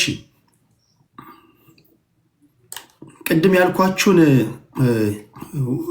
እንትን የምትችሉ ሰዎች ካገኛችሁ እሱን አንብቡት። ይሄ የቺካጎ ዩኒቨርሲቲው ፕሮፌሰር ሌዲንግ ስኮላር ናቸው። በተለይ በሪያሊዝም ቲዎሪ ላይ ፕሮፌሰር ጆን መርሻይመር። እሱን ማንበብ ያስፈልጋል። አሁን ያለውን የአሜሪካ ፖለቲካ በጣም የተበሳጩበት ዘመን ላይ ነው ያሉት። ኢቭን የትራምፕን ንግግር ብታዩ እያንዳንዱ ንግግር ኦኬ። ወደ ዞሮ ምንድነው አሁን ያላችሁበት አሁን ያለንበት ዓለም ግሬት ፓወር ፖለቲክስ ነው። ጠንካራ ከሆንክ ሰርቫይቭ ታደርጋለህ። ጠንካራ ካልሆንክ ሌላ ሀገር አድቫንቴጅ ይወስድብሃል። 4 ነጥብ። ከዚህ ውጪ ትንታኔ ካለ እኔ ራቁቴን እሄዳለሁ እዚህ ቲክቶክ ላይ። ከዚህ ውጪ ካለ ትንታኔ አሁን ያለንበት ዘመን አሁን ዘመን የደረሰበት ትንታኔ ከዚህ ውጪ ከሆነ እሱ መነጋገር እንችላለን ለማለት ያለው። እሺ የቡርቃ ዝምታ 6 ደቂቃ አለ። የኦነግ ደጋፊ ነው። የቡርቃ ዝምታ ለማታውቁ እጅግ በጣም መጽሐፉ ውድ ነው ይላል። ኦኬ ውድ ከሆነ ምናልባት ምንም ማድረግ አይቻልም። ጸባይ ካመረ እኔ ኦፕን አክሰስ አለ፣ ችግር የለውም። ኦሽን ኦፍ ፒዲኤፍ የሚል OCEN ኦፍ ፒዲኤፍ ብለህ ታይትሉን ከጻፍ ይዘረግፍልሃል። ዶንት ወሪ አባውት ዳት። ያ የእስራኤል ሎቢስት የሚል መጽሐፍ ነው። የፕሮፌሰር ጆን መርሻይመር ነው። እሱን ማንበብ ነው። እሺ የቡርቃ ዝምታ 6 ደቂቃ አለ። እሺ ሰላም ሁላችሁም እንዴት ናችሁ? ቴዲ ሌሎቻችሁም ማሜም ዱላ ኦፒዲዮ እንግዲህ ማቃቸው አማራ ኪላ ሰላም ልበላችሁና ወደ ሀሳቤ ሄዳለሁ። ምናልባት ከቤቱ አጀንዳ ሲጀምር የመጀመሪያው አጀንዳ ምናልባት ትናንትና ተካሂዶ የነበረው የበየነ መረብ ስለ ሰላም እንዲሁም ደግሞ የአምባገነን ስርዓትን ስለመጣል ተቃውሞ እሱ ላይ በእኔ ምልከታ አነሳና ከዛ በኋላ ወደ ሌሎች ነጥቦች ነው የሚሄደው። ትላንት የተደረገው የመጀመሪያው በተለያየ ሀሳብ ይህን ጨቋኝ የሆነውን ስርዓት የሚታገሉ አካላት ለመጀመሪያ ጊዜ ያደረጉት በበየነ መረብ ሀሳብን የመለዋወጥ ከዛም አልፎ ደግሞ የማቀራረብ ስራ ይበል የሚያስብል ነው። ምክንያቱም የተለያየ ሀሳብ ነው ያላቸው፣ የተለያየ ምልከታ አላቸው፣ የተለያየ አይዲዮሎጂ አላቸው፣ የተለያየ ርዕዮተ ዓለም ነው የሚከተሉት። ነገር ግን ያን ሀሳባቸውን በሰላማዊ መንገድ ለሰዎች መግለጽ እንችላለን ብለው ያለ ጦርነት ችግራችንን አሁን ሀገሪቱ ውስጥ የተፈጠረውን ችግር ለመፍታት መነጋገር እንችላለን የሚል ሀሳብ ይዘው ስለመጡ ይበል የሚያስብል ነው። ምክንያቱም አሁን ላይ ሰላም ማጣት አለ፣ ችግር አለ ሀገሪቱ ውስጥ። ያ ችግር ያለው ግን በፖለቲካ ኤሊቱ ወይም ደግሞ ፖለቲካውን በሚመሩ ሰዎች እንጂ በህዝብ አይደለም። ህዝብና ህዝብ መሀል ያለ ችግር አይደለም። ስለዚህ ያንን ነገር ደግሞ ፖለቲከኛውና ፖለቲካውን የሚመራው ኤሊት ተነጋግሮ መፍትሄ ሊያበጅለት ይችላል ወይንም ደግሞ መፍትሄ ሊያመጣለት ይችላል የሚል እምነት ስላለኝ ማለት ነው። ያ ማለት ግን አብረው እስከ መጨረሻ ይሰራሉ ወይንም ተመሳሳይ የሆነ ዓላማና ተመሳሳይ የሆነ ግብ ይዘው ይቀጥላሉ ማለት አይደለም። ነገር ግን ልዩነታቸውን በሰላማዊ መንገድ መነጋገር ይችላሉ ማለት ነው። ያንን በጥሩ ጎኑ ነው የማየውም የምቀበለው። ለዛ ፈቃደኛ ያልሆነው እና ያንን ነገር ማድረግ ያልፈለገው መንግስት ነው። መንግስት ያንን ማድረግ ደግሞ የሚፈልግበት ምክንያት ጦርነት እድሜውን ማርዘሚያው ስለሆነ ያለ ጦርነት መኖርና እድሜውን ማስረዘም እንደማይችል ስለሚያውቅ በጦርነት ብቻ እንጂ በሰላም ተነጋግሮ ችግሮች ይፈታሉ የሚል እምነት ስለሌለው ማለት ነው። ከዛ ባለፈ ኤርትራን በተመለከተ ወይም የባህር በርን በተመለከተ የኔን ምልከታ አነሳለሁ። እኛ እንግዲህ እንደሚታወቀው ያው ኢትዮጵያ ሰፊ ህዝብ ያላት ወይንም ደግሞ ብዙ ቁጥር ያለው ህዝብ ያላት ሀገር ነች። የባህር በር ያስፈልጋታል፣ ምንም ጥያቄ የለውም። የባህር በር እንደሚያስፈልጋት ማናችንም ተቃውሞ አለን ብዬ አላስብም። አስፈላጊ ነው። ግን አስፈላጊነቱ አሁን ላይ ባለው መንግስት እየነፋ ባለው የጦርነት ወይንም መንግስት እየጎሰመው ባለው የጦርነት ሂደት ነው ወይ ማግኘት ያለብን ወይንስ ማግኘትስ እንደዛ እንችላለን የሚለውን ነገር የምናነሳ ከሆነ እኔ እንደ አማራጮች ከጦርነቱ ይልቅ ብዙ አማራጮች አሉት መንግስት።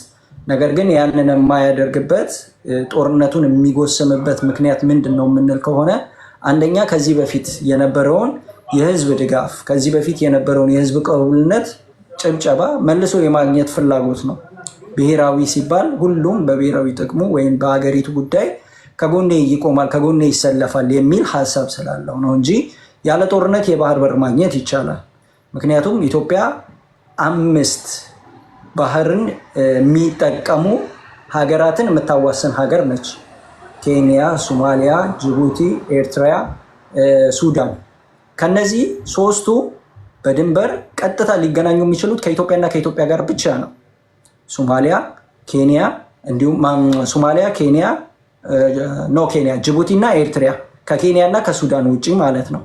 እነዚህ 3ቱን ሀገራት አወዳድረን የተሻለ ገንዘብ መክፈል የምንችልበት በአቅማችን ከሶስቱ በተሻለው በሰላማዊ በዲፕሎማሲ ማግኘት እንችላለን በመጀመሪያው ደረጃ። ሁለተኛው ደግሞ ሰጥቶ በመቀበል መርህ ነው። አንተ ጋራ ያለ እነሱን ሊጠቅም የሚችል እነሱ ጋር የሌለ ነገር ካለ አንተ ደግሞ ያ ነገር ግድ አስፈላጊ ስለሆነ ካለ የህዝብ ቁጥር አንጻር ያንን ነገር ሰጥቶ በመቀበል መርህ መጠቀም እንችላለን። ነገር ግን ጠቅላይ ሚኒስትር አሁን ሀገር እየመራ ያለው የዲፕሎማሲው ስራ እጅግ ለብሔራዊ ጥቅምና ለሀገር የሚሆን ሳይሆን የእሱን ስልጣን የሚያስጠብቅ ብቻ መስሎ ሲታየው የሚሄደው ዲፕሎማሲ ስለሆነ አገሪቷን አጣብቂኝ ውስጥ ከዛም ባለፈ ደግሞ የጦርነት ጉሰማ ውስጥ ከቷታል። ለምንድን ነው ከኢሳያስ አፈወርቂ ጋር ከዛም አልፎ ከኤርትራ መንግስት ጋር ሰላም በነበረበት ሰዓት ይህንን ነገር ያላነሳው? ማንሳት ይችል ነበር አይደለም? ለምንድን ነው ከፕሪቶሪያ ስምምነት በኋላ ይህንን ጉሰማ መጎሰም የፈለገው? ወደ ሶማሊያም የሄደው ሶማሊላንድ ሄዶ ከሶማሊላንድ ጋር የነበረው ነገር የፈረሰበት ምክንያቶች ምንድን ናቸው? እና እነዚህን ነገሮች በደንብ ማየቱ ተገቢ ነው ብዬ አስባለሁኝ። እና በሰከነ መንፈስ በውስጣችን ያሉት ችግሮችን መፍታት ከቻልንና ለሀገር እንደ ሀገር ሀስበን ሀገር የብሔራዊ ጥቅሟ መነካት ወይም መጠበቅ አለበት የምንል ከሆነ መቅደም ያለባቸውን ነገሮች ማስቀደም አለብን። ከዛ ባለፈ ስለ ኦነግ የተነሱ ሁለት ነገሮችን ላንሳና ልመልስ። የመጀመሪያው በጣም የሚያሳዝነው ነገር የኦነግ ወታደሮች ትግሬዎች ናቸው ያለው ግለሰብ ከዚህ በፊት የሶማሊያ ልዩ ኃይል የነበረ ሰው ነው። ምናልባት የእሱ ፍቃድ ከሆነና ቤቱ ፍቃድ ከሆነ ፎቶን አምጥቼ እዚህ ጋር መለጠፍ ይችላለሁ። ከዛም ባለፈ ደግሞ መከላከያ ሆኖ ህፃናትንና እድሜያቸው ያልደረሱ ህፃናት በመከላከያ አለውኝ ይቅርታ በመከላከያ ተመልምለው ከመከላከያ ተሰልፈው ወደ ውጊያ እንዲሄዱ ሲያነሳሳ የነበረ ሰው ነው። ያንን ማለቴ ፐርሰናል አታክ ማድረግ ፈልጌ ሳይሆን አንዳንዴ ራሳችንን ቆም ብለን ማየት ጨርስ ራፓፕ አድርገው ችግር የለውም እና አስፈላጊ ከሆነ ያው እሱም ስለሚያውቀው ማምጣት ስለምችለው ፎቶችን። ከዛ ባለፈ ስለ ኦነግ የመገንጠል ሀሳብ የተነሳ ነገር አለ። አይ ቲንክ ዳኒን ያነሳው ማኒፌስቶ ላይ ኦነግ ስለመገንጠል አንስቶ የሚያወራበት አንድም ቦታ የለም። በስርዓት ውስጥ ባለፉትም አሁንም ባለት ውስጥ የሚያነሳቸው ሀሳቦች ምንድናቸው? የራስን እድል በራስ መወሰን ነው። የራስን እድል በራስ መወሰን ማለት ህዝቡ ነፃ ሆኖ ነፃ የሆነ ህዝብ የሚፈልገውን መንግስት መርጦ በመረጠው መንግስት ደግሞ በሚፈልገው ስርዓት የመተዳደር ነው። ከዛ ባለፈ ደግሞ ፍትሃዊ የሆነ የሀብት አጠቃቀም ነው። ከዛ ባለፈ ገለልተኛና ነፃ የሆኑ ተቋማትን ግንባታ ነው። ከዚህ ባለፈ በአፍ የሚነገሩ የሐሰት ወሬዎች ካልሆኑ በስተቀር ኦነግ ስለመገንጠል በፖሊሲ በማኒፌስቶ ቀርጾ አስቀምጦታል የሚባል አንድም የለም፣ ሊመጣም አይችልም። አስፈላጊ ከሆነ ማኒፌስቶንም አውጥተን ማሳየት እንችላለን። በእንግሊዝኛው አለ፣ በአማርኛው አለ፣ በአፋን ኦሮሞም አለ። አመሰግናለሁ። እንዳልኩት ነው ቅድም ኦነግ በወረቀት ደረጃ አልጻፈም። በወረቀት ደረጃ አልጻፈም ማለት ግን ውስጥ ውስጡን አብላላው ማለት አይደለም። ሁሉም ነገር አይነገራችሁም። አሁን እኮ ሰኞ ወይም ደግሞ እሑድ ሰንበት ነው ካልተባለ በስተቀር ማይገባው ሰው ስለከበበን ነው እንጂ ሁሉም ነገር አይነገርም ለማለት ያ ነው። እሺ የሆነ ሆኖ የመገንጠል ወይም ደግሞ ከኢትዮጵያ መገንጠል እንፈልጋለን የሚሉ ንግግሮችን ብዙ ጊዜ ሰምተናል፣ ብዙ ጊዜ እንሰማለን። ምንም እንኳ ኦነግ በማኒፌስቶ ደረጃ ባይጽፈውም ደጋፊዎቹ ግን በተለያዩ መድረኮች ስለመገንጠል ያወራሉ። ይህን ሰምቻለሁ፣ ሰምታችኋል እናንተ። ታዲያ የኬት አመተው ነው የሚያወሩት ብሎ አንድ ሰው ቢጠይቅ አይፈረድበትም። ታዲያ ኬት አመተው ነው ደጋፊዎቹ የሚያወሩት? ስለ እውነት ለመናገር ስለመገንጠል የምታቀነቅን ማንኛውም ታጣቂና ተንታኝ ግንባርህ በጥይት የተመታ መሞት አለብህ የሚል እምነት አለኝ። እዛች ሀገር ላይ ምድረ ደካማ ሁላ ይሄ የብሔር ፖለቲካ የተመቸ ዝም ብለህ ያለ እውቀት ዝም ብለህ ትገባለህ።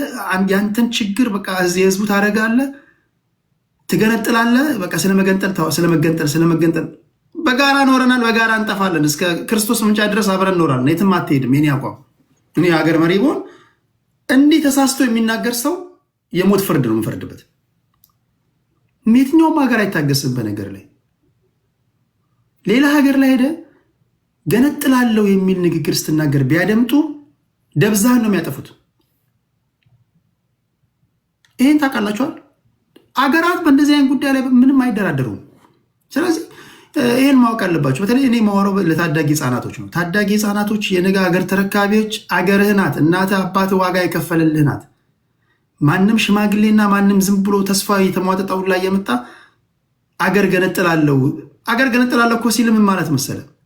በግሌ ሰራለው፣ ህዝቡ የግል ንብረት ያርጌ እንደፈለኩ ሰራለው ነው እያለ ያለው። ይህ ማስቆም አለባቸው ለማለት ያለው። እንደዚህ አይነት ህሳቤ ካለ ሆነ ግን በማኒፌስቶ ደረጃ እንዲህ ያለ የተጻፈ ነገር የላቸውም ለማለት ፈልጌ ነው። ይቅርታና ግን ቴዲ ምናልባት አንተ ያነሳከውን ሀሳብ እንደ ሀሳብ እንውሰደውና የህዝብ ፍላጎት ከሆነ ህዝብ ፈልጎት ያንን ነገር የሚጠይቅ ከሆነ መከልከል አምባገነንነት። ህዝብ የሚመራው በኦፒኒየን ሊደር ነው። ህዝብ ዝም ብሎ ለምሳሌ የኦሮሞ ህዝብ ዛሬ ብትሄድ ግማሹ ገበሬ ነው፣ ግማሹ ነጋዴ ነው፣ ግማሹ ስራ እየፈለገ ነው፣ ግማሹ ባለሀብት ነው። ጊዜ የለውም እንደዚህ። ሁል ጊዜ ህዝብ የኤሊት ቴዎሪ ነው የሚያራምደው። ኤሊቶች ናቸው ህዝብን ሼፕ የምታደርጉት። ህዝብ በምንም ተአምር ስለመለያየት ስለመገንጠል እንደዚህ ወጥቶ በሰላማዊ ሰልፍ ኦፒኒየን ሊደሮች ካልመራችሁት በስተቀር ተናግሮ ማዕቀብ። ችግሩ ምንድነው? የግለሰቦችን ፍላጎት የህዝብ ታስመስለዋል። አይቻልም።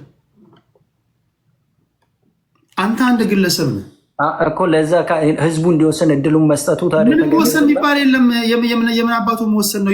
ይኖራል በቃ አለቀ። ምንድነው ተገንጥለህ እኮ የሆነ እንደው አይወተሪንግ የሆነ ኑሮ እኮ ብትኖር እኮ ኦኬ። ይሄን ህዝብ መከራ ላይ ልትጠደው አንተ ማነህና ነው ህዝብ መገነጥለው? አይ መገንጠል የሚለውን እንተውና ግን የራሱን ፍላጎት እንዲወስን ማድረግ ምንም ፍላጎት የሚባል የለም። አብረን ኖረናል፣ አብረን እንጠፋለን። የምን ፍላጎት ነው? አራት ነጥብ በቃ አለቀ። ነገ እንዳትቀይር ቴዲ ይሄንን ሀሳብህን። ባርሴሎና እኮ ካታላኖች እኮ መገንጠል ይፈልጋሉ እኮ። የካታሎንን መገንጠል ሲያቀነቅኑ የነበሩ ሰዎች ዛሬ የት እንደገቡ አይታወቅም። ሰልባዎቸዋል። ማንም አይደራደርም አይደለም መገንጠል። ቅድም ያልኩ እኮ ነው። እኔ ኤርትራዊ የኢሳያስ አፈወርቂ ናሽናል ሴኩሪቲ አድቫይዘር ብሆን ይሄን ነው የምመክረው ለኢሳያስ አፈወርቂ፣ ኢትዮጵያውያን እንዲበታተሉ።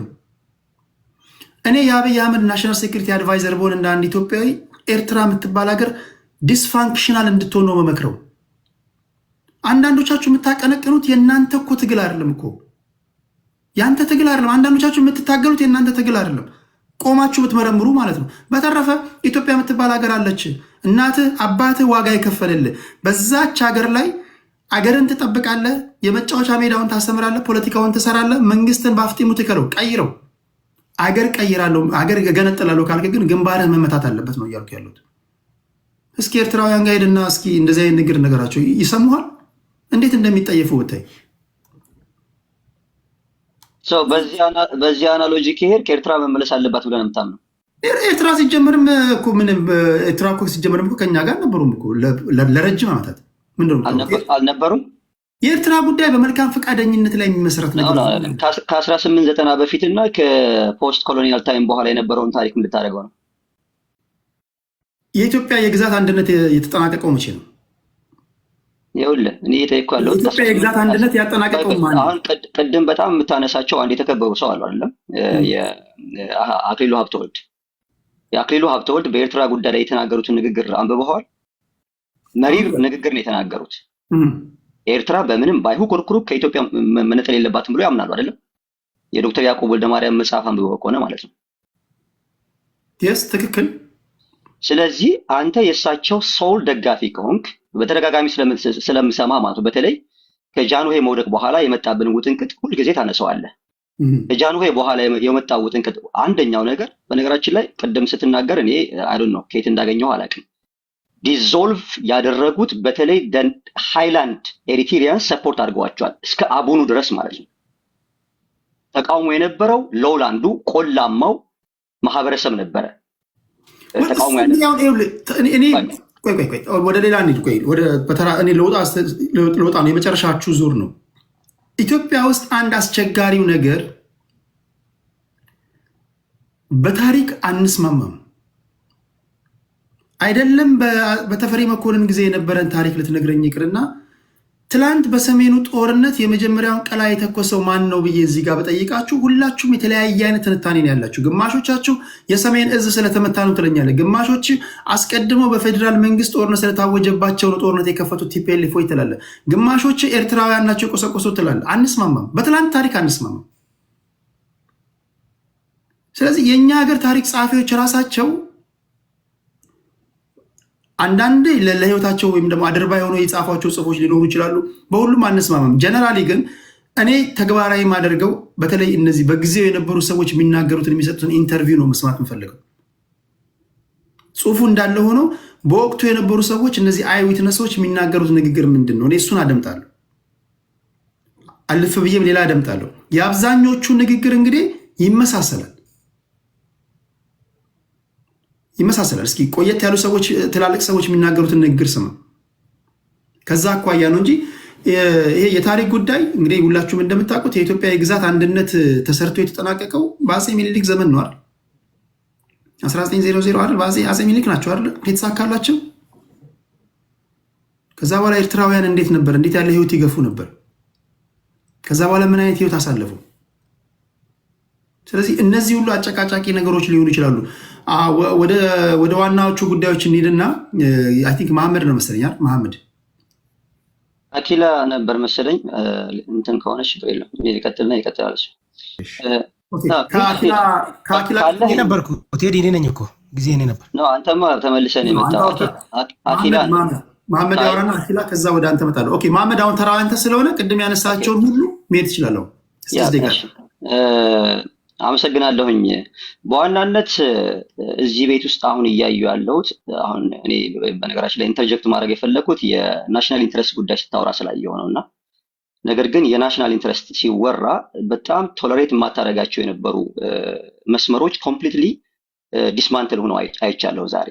በተለይ ዳኒ እስራኤል ያወራው ብሩክ ደበሳ ቤት ሌጂቲሜት ኢዛን ኤሪትሪያን ፒውርሊ ኤርትራዊ መሆኑን ያምናል። የኤርትራን አቋም ቢያራምድ አይ ዶንት ሃቭ ኤኒ ፕሮብለም በዚህ ከሱ ፖይንት ጋር። ዳኒስ ኤርትራዊ ቢሆንስ አረንጓዴ ቢጫ ቀይ ስላደረገ ሳይሆን ኤርትራዊስ ቢሆን ለነገር እኮ ነው፣ ችግር የለውም እሱ እንትኑና ይሄ የፒግ ኢፌክትም ሊሆን ይችላል። ፒግ ኢፌክት ታውቀዋለህ አይደለ? የፒግ ኢፌክት ብዙ ነገሮችን በውዴታ እንድትሰጥ ያደርጋል። ሚስትህን ማሳልፈህ እንድትሰጥ ያደርጋል እና ሀገርን ማሳልፈው እንዲሰጥ የሚያደርግ ኢፌክት አለውና እየተናገረ ያለው ምንድን ነው? ፒውርሊ በአማራ ብሔርተኝነት ውስጥ ሰርጎ የገባ አላማው ሁሉ ስራው በሙሉ የኢትዮጵያን ኢንትረስት ለፎሬን አጀንዳ የሚጠቀም መሆኑን ነው አንደርስታንድ ያደረኩት። የዳኒ እስራኤል ንግግርም ማለት ነው።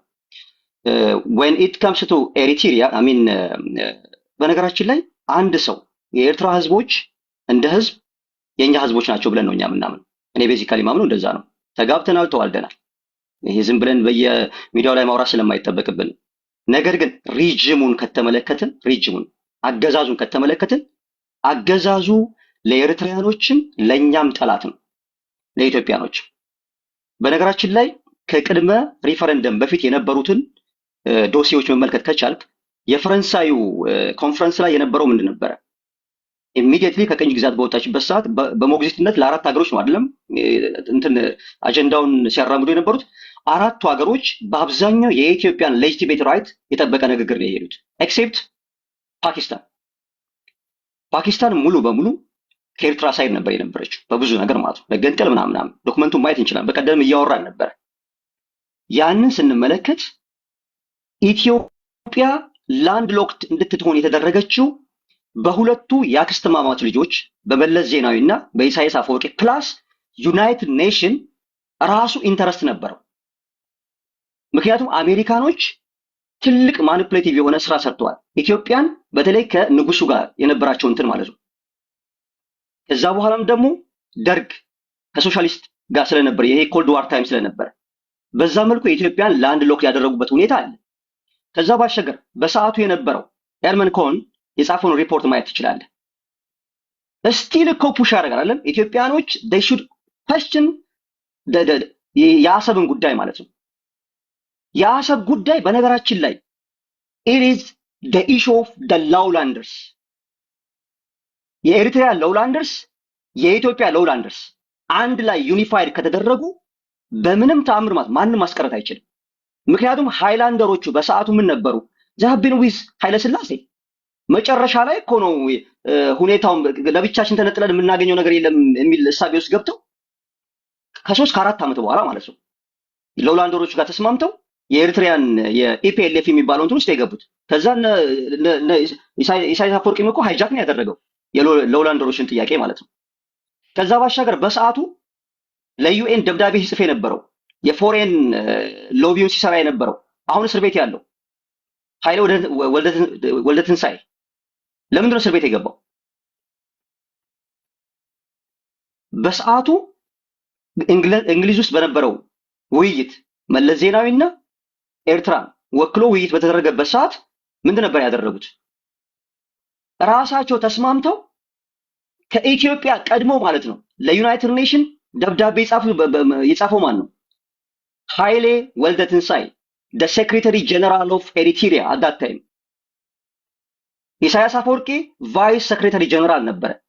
አሁን ግን ስሩ ታይም የናሬቲቭ ለውጥ አምጥተው ኃይሌ ወልደ ትንሳኤን እስር ቤት ስላስገባው ኢሳያስ አፈወርቂ በምንም ተአምር ሴክሬታሪ ጀነራል ሆኖ አልነበረም የሚል ክርክር በቀደምት ከኛ ጋር ሲያወሩ ነበር ልጆች። ከዛ ባሻገር ዶክተር ያዕቆብ ወልደ ማርያም የጻፉትን መጽሐፍ ካነበብከው በብዙ ማስረጃዎች የተደገፈ የኢትዮጵያን ሉዓላዊ መብት በነገራችን ላይ ወደው ፈቅደው ነው ወደ ኢትዮጵያ የተቀላቀሉት። ከኢትዮጵያ ውጪ መኖር ስለማይችሉ የተቀላቀሉት በሰዓቱ። ምክንያቱም እኛ የምንፈልገው የባህር በር ብቻ ነበር በሰዓቱ። ምክንያቱም አሰብን ማን የሸጠው? ኢትስ ፕሪኮሎኒያል እንትን ነው፣ ትሪቲ ነበር አይደለም? የጣሊያን አንድ ድርጅት የሚሽነሪ ነው በነገራችን ላይ ድርጅቱ ራሱ ሪሊጂየስ እንትን ያለው ድርጅት ነው የገባው። ገብቶ ከገዛ በኋላ አሳልፎ ለጣሊያን መንግስት ነው የሸጠው ያሳለፈው። ያንን ደባ መቀልበስ ብቻ ነው የሚጠበቅብን። ነገር ግን እንዴት ነው መሆን ያለበት? እኔ ጦርነትን አልደግፍም። አሁን ልክ በ1998 እስከ 2000 የነበረውን ደርቲ ዋር እንዲደገም አልፈልግም። ኦኬ ይጨርሳለሁ። ነገር ግን we need political and economic integration with the people of Eritrea, not with the government, with the people of Eritrea። ማን ይሄን የሚያደርገው? እኔ ብልጽግና ይሄን ያደርገዋል ብዬ አላስብም። we need unified የሆነ የኢትዮጵያኖችን ኢንተረስት ሊጠብቅ የሚችል መንግስት ያስፈልገናል።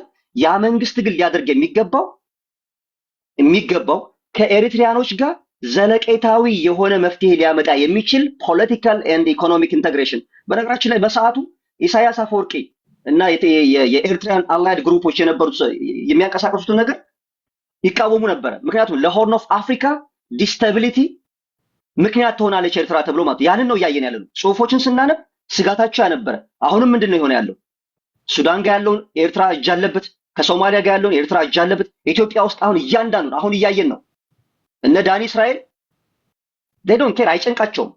ህፃናትን ግራይንድ እያደረገ የሚገድል መንግስት እየደገፉ ኢትዮጵያ ውስጥ ያሉ ልጆች ተገደሉ አልተገደሉ they don't care about። ይርታቸው ስለ ምርቃት ነው አሁን የሚጨነቀው። አማራ ክልል ግን 5 ሚሊዮን ህፃናቶች ትምህርት ናፍቋቸዋል። እሱ ግን እዚህ የግራጁዌሽን ፕሮግራም ተጠርቶ ስለነበረ ያችን እንኳን ሳክሪፋይ ማድረግ አልፈልግም። ምክንያቱም የወጣው በመቼ ነው? መልአኩ ተፈራ ቂጡን ገርፎ ያባረረው ሰው ነው። የኔ አያት ሆኖ መጥቶ ስለ ኢትዮጵያ የሚያወራበት ቦታ የለም። ይሄንን ነገር በስነ ስርዓት ብናየው ይገባል። የናሽናል ኢንተረስትን አዜ ናሽናል ኢንተረስት ነው፣ ውስጥ ባለው ጉዳይ አይመለከተኝም እኔ። ኦኬ ቴንክ ዩ አኪላ 6 ደቂቃ ነው እንደሚ። ኦኬ ኤኒዌይስ አይ ቲንክ እዚህ አሁኑ ላይ ፎከስ ላድርገው ወይስ የባለፈው ውይይት ላይ ሀሳብ ውስጥ ደስ ያለ የተመቸ ላይ? ኦኬ ቬሪ ጉድ።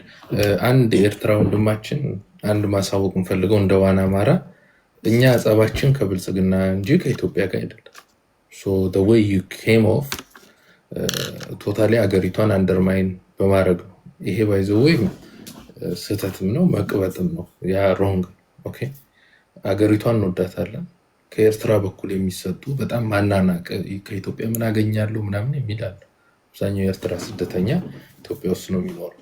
ምንም ስለተገኘ ሳይሆን ኢትዮጵያ ማልበስ ስለምችል ማብላት ስለምትችል ማኖር ስለምትችል፣ ስለዚህ አገሯን በናቀ መልኩ አይሁን። አንዳንዴ ጽድቅ ብዬ ባዝላት ተንጠልጥላ ቀረች እንዳይሆን ማለት ነው።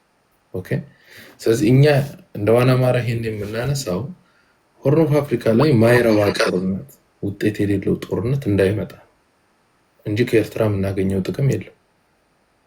ኦኬ ከዛ አንግል አይደለም። ራስን በጣም ኮፍሶ ማየት አያስፈልግም። ነገ ፋኖም ስልጣን ላይ ቢወጣ በአሰብ ጉዳይ የኮርፖሬት ጉዳይ ነው። ወደቡን እንፈልገዋለን፣ እንወያያለን። በንግድ ትራንዛክሽን ከፍለንም ልንጠቀም እንችላለን። የተለያየ የሪሶርስ አሬንጅመንት ልናደርግ እንችላለን። ነገር ግን ኢትዮጵያ በዚህ ልክ በናቀ መልኩ መሄድ ስህተት ነው። ሊረዳችሁ የሚችለው አገሪቷ ላይ ያለውን የእብደት መንፈስ ሊያስታግስ የሚችል እንደኛ አይነት ቮይስን ታጣላችሁ። ዝም ነው የምንለው፣ ያጠፏችኋል።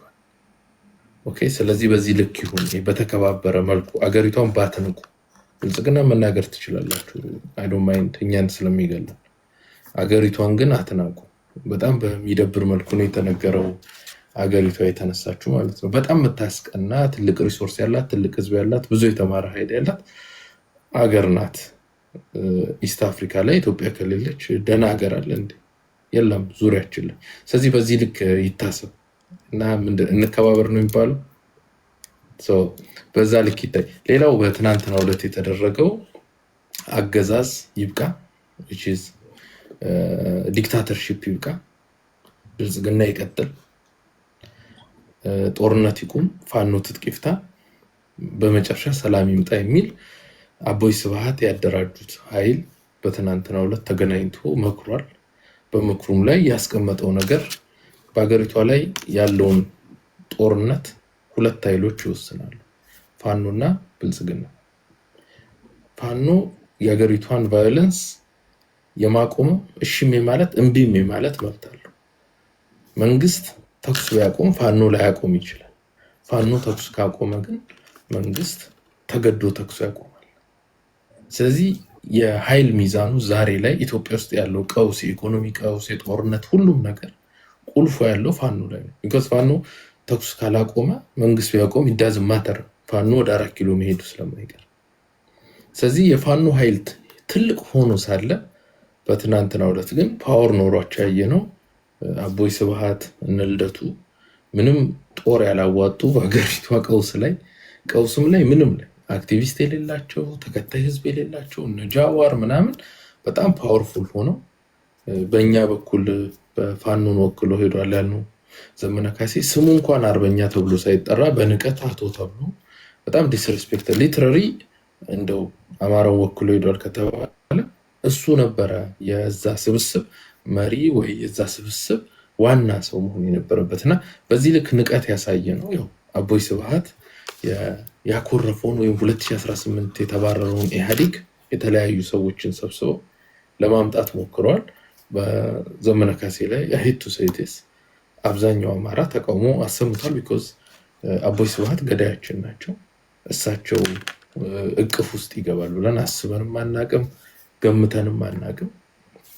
ጊዜው አልረፈደም።